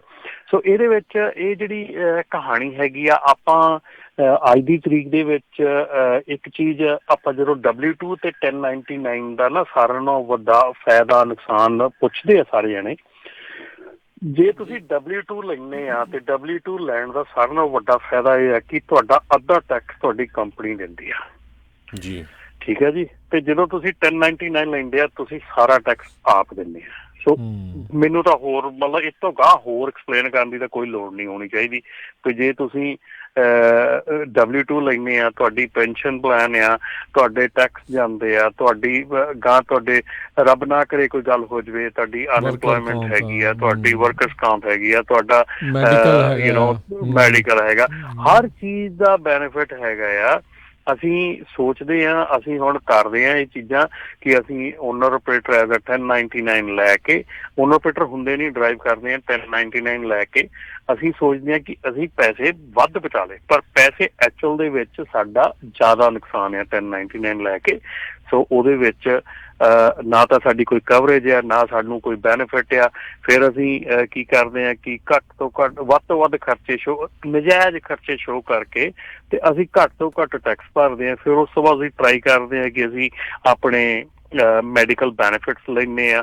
ਸੋ ਸਾਰਾ ਓਵਰਆਲ ਪਾ ਕੇ ਜੇ ਦੇਖਿਆ ਜਾਵੇ ਤੇ ਅਸੀਂ ਜਿੰਨਾ ਵੀ ਕੰਮ ਆ ਉਹ ਇਲੀਗਲ ਹੋ ਜਾਂਦਾ, ਸਾਰਾ ਹੀ ਜਿਹੜਾ ਕਿ ਅਗੇਂਸਟ ਦਾ ਲਾਅ ਹੋ ਜਾਂਦਾ ਆ। ਤੁਸੀਂ 1099 ਲੈ ਨਹੀਂ ਸਕਦੇ, ਅਗੇਂਸਟ ਦਾ ਲਾਅ ਆ। ਤੁਸੀਂ ਖਰਚੇ ਪਾ ਨਹੀਂ ਸਕਦੇ, ਅਗੇਂਸਟ ਦਾ ਲਾਅ ਆ। ਤੁਸੀਂ ਘੱਟ ਇਨਕਮ ਸ਼ੋਅ ਕਰਕੇ ਆਪਣੇ ਲੈਂਦੇ ਹੈਲਥ ਕੇਅਰ ਲੈਂਦੇ ਲੈ ਨਹੀਂ ਸਕਦੇ, ਅਗੇਂਸਟ ਦਾ ਲਾਅ ਆ। ਸੋ ਐਵਰੀ ਸਟੈਪ ਆਫ ਦਾ ਵੇ ਤੁਸੀਂ ਅਗੇਂਸਟ ਦਾ ਲਾਅ ਜਾ ਰਹੇ ਆ। ਤੇ ਕੱਲ ਨੂੰ ਰੱਬ ਨਾ ਕਰੇ ਜੇ ਆਡਿਟ ਆ ਜਾਵੇ ਜਾਂ ਕੁਛ ਵੀ ਹੋ ਜਾਵੇ ਤੇ ਤੁਸੀਂ ਆਪ ਸੋਚੋ ਵੀ ਇਹਦਾ ਨਿਪਟਾਰਾ ਕਿੱਥੇ ਜਾ ਕੇ ਹੋਊਗਾ। ਸੋ ਮੇਰੇ ਖਿਆਲ ਦੇ ਵਿੱਚ ਹਰਜੋਤ ਭਾਜੀ ਇਹ ਜਿਹੜੇ ਟੈਕਸ ਪ੍ਰੀਪੇਅਰਰਸ ਹੈਗੇ ਆ, ਮੇਰੇ ਖਿਆਲ ਉਹਨਾਂ ਨੂੰ ਇਹ ਮੇਰੀ ਬੇਨਤੀ ਹੈ ਕਿ ਤੁਸੀਂ ਜ਼ਰੂਰ ਆਪਣੇ ਜਿਹੜੇ ਟੈਕਸ ਭਰਦੇ ਆ ਜਦੋਂ ਜ਼ਰੂਰ ਉਹਨਾਂ ਥੋੜ੍ਹਾ ਜਿਹਾ ਦੱਸੋ ਕਿ ਭਾਈ ਇਹਦੇ ਫਾਇਦੇ ਤੇ ਇਹਦੇ ਨੁਕਸਾਨ ਕੀ ਆ। ਸੋ ਜੇ ਇਹਦੇ ਫਾਇਦੇ ਨੁਕਸਾਨ ਦੇ ਬਾਰੇ ਕਲੀਅਰਲੀ ਦੱਸਿਆ ਜਾਵੇ ਤੇ ਮੇਰੇ ਖਿਆਲ ਨਹੀਂ ਵੀ ਏਦਾਂ ਦੀ ਕੋਈ ਵੀ ਹਰਕਤ ਜਿਹੜੀ ਹੈ, ਏਦਾਂ ਦੀ ਕੋਈ ਵੀ ਕੰਮ ਜਿਹੜਾ ਹੋਣਾ ਚਾਹੀਦਾ। ਜੀ ਜੀ, ਤੇ ਬਿਲਕੁਲ। ਤੇ ਅੱਜ ਦਾ ਸਮਾਂ ਜਿਹੜਾ ਇੱਥੇ ਹੀ ਹੁਣ ਸਮਾਪਤ ਹੈ। ਤੇ ਹਰਜੋਤ ਜੀ, ਰਮਨ ਜੀ, ਬਹੁਤ ਬਹੁਤ ਤੁਹਾਡਾ ਧੰਨਵਾਦ, ਤੁਸੀਂ ਸਾਡੇ ਨਾਲ ਜੁੜੇ ਇਹਨਾਂ ਜਿਹੜੇ ਟਰੱਕਿੰਗ ਦੇ ਇਸ਼ੂਜ਼ ਦੇ ਬਾਰੇ ਜਿਹੜੀ ਆਪਾਂ ਗੱਲਬਾਤ ਕੀਤੀ। ਥੈਂਕ ਯੂ ਜੀ, ਧੰਨਵਾਦ, ਸਤਿ ਸ਼੍ਰੀ ਅਕਾਲ ਜੀ। ਥੈਂਕ ਯੂ ਜੀ, ਸਤਿ ਸ਼੍ਰੀ ਅਕਾਲ। ਤੇ ਸੋਤੇ ਇੱਥੇ ਸਾਡਾ ਅੱਜ ਦਾ ਪ੍ਰੋਗਰਾਮ ਅਪਡੇਟ ਅਮਰੀਕਾ ਸਮਾਪਤ ਹੈ। ਮਿਲਾਂਗੇ ਤੁਹਾਨੂੰ ਸਾਰਿਆਂ ਨੂੰ ਅਗਲੀ ਵਾਰ। ਉਦੋਂ ਤੱਕ ਲਈ ਸਾਡੇ ਦੋਨੋਂ ਵੱਲੋਂ ਵੀ ਤੁਹਾਨੂੰ ਸਾਰਿਆਂ ਨੂੰ ਪਿਆਰ ਸਤਿਕਾਰ ਸਨੇਹ ਕੀ ਜੀ, ਸਤਿ ਸ਼੍ਰੀ ਅਕਾਲ ਜੀ। ਉਹਦੇ ਵਾਸਤੇ ਰਹੋ, ਹੱਸਦੇ ਖੇਲਦੇ ਰਹੋ, ਸੁਣਦੇ ਰਹੋ ਪੰਜਾਬੀ ਰੇਡੀਓ USA।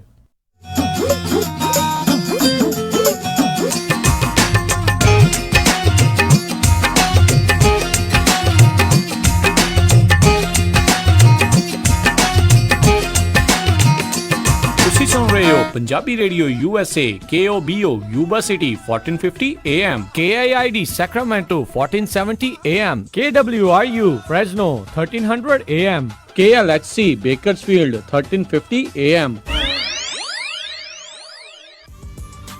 ਕੈਨੇਡਾ ਦੇ ਸਭ ਤੋਂ ਵੱਡੇ use truck sales dealer pride truck sales ਹੁਣ ਕੈਲੀਫੋਰਨੀਆ ਦੇ ਸ਼ਹਿਰ ਸਟਾਕਟਨ ਅਤੇ ਫੰਟੈਨਾ ਦੇ ਵਿੱਚ 2 ਵੱਡੀਆਂ ਲੋਕੇਸ਼ਨਸ ਖੋਲ ਚੁੱਕੇ ਹਨ। ਇਹਨਾਂ ਕੋਲ ਹਰ ਮੇਕ ਅਤੇ ਮਾਡਲ ਦੇ ਟਰੱਕ ਟ੍ਰੇਲਰਸ ਦੀ ਇਨਵੈਂਟਰੀ ਹੈ। ਹਰ ਟਰੱਕ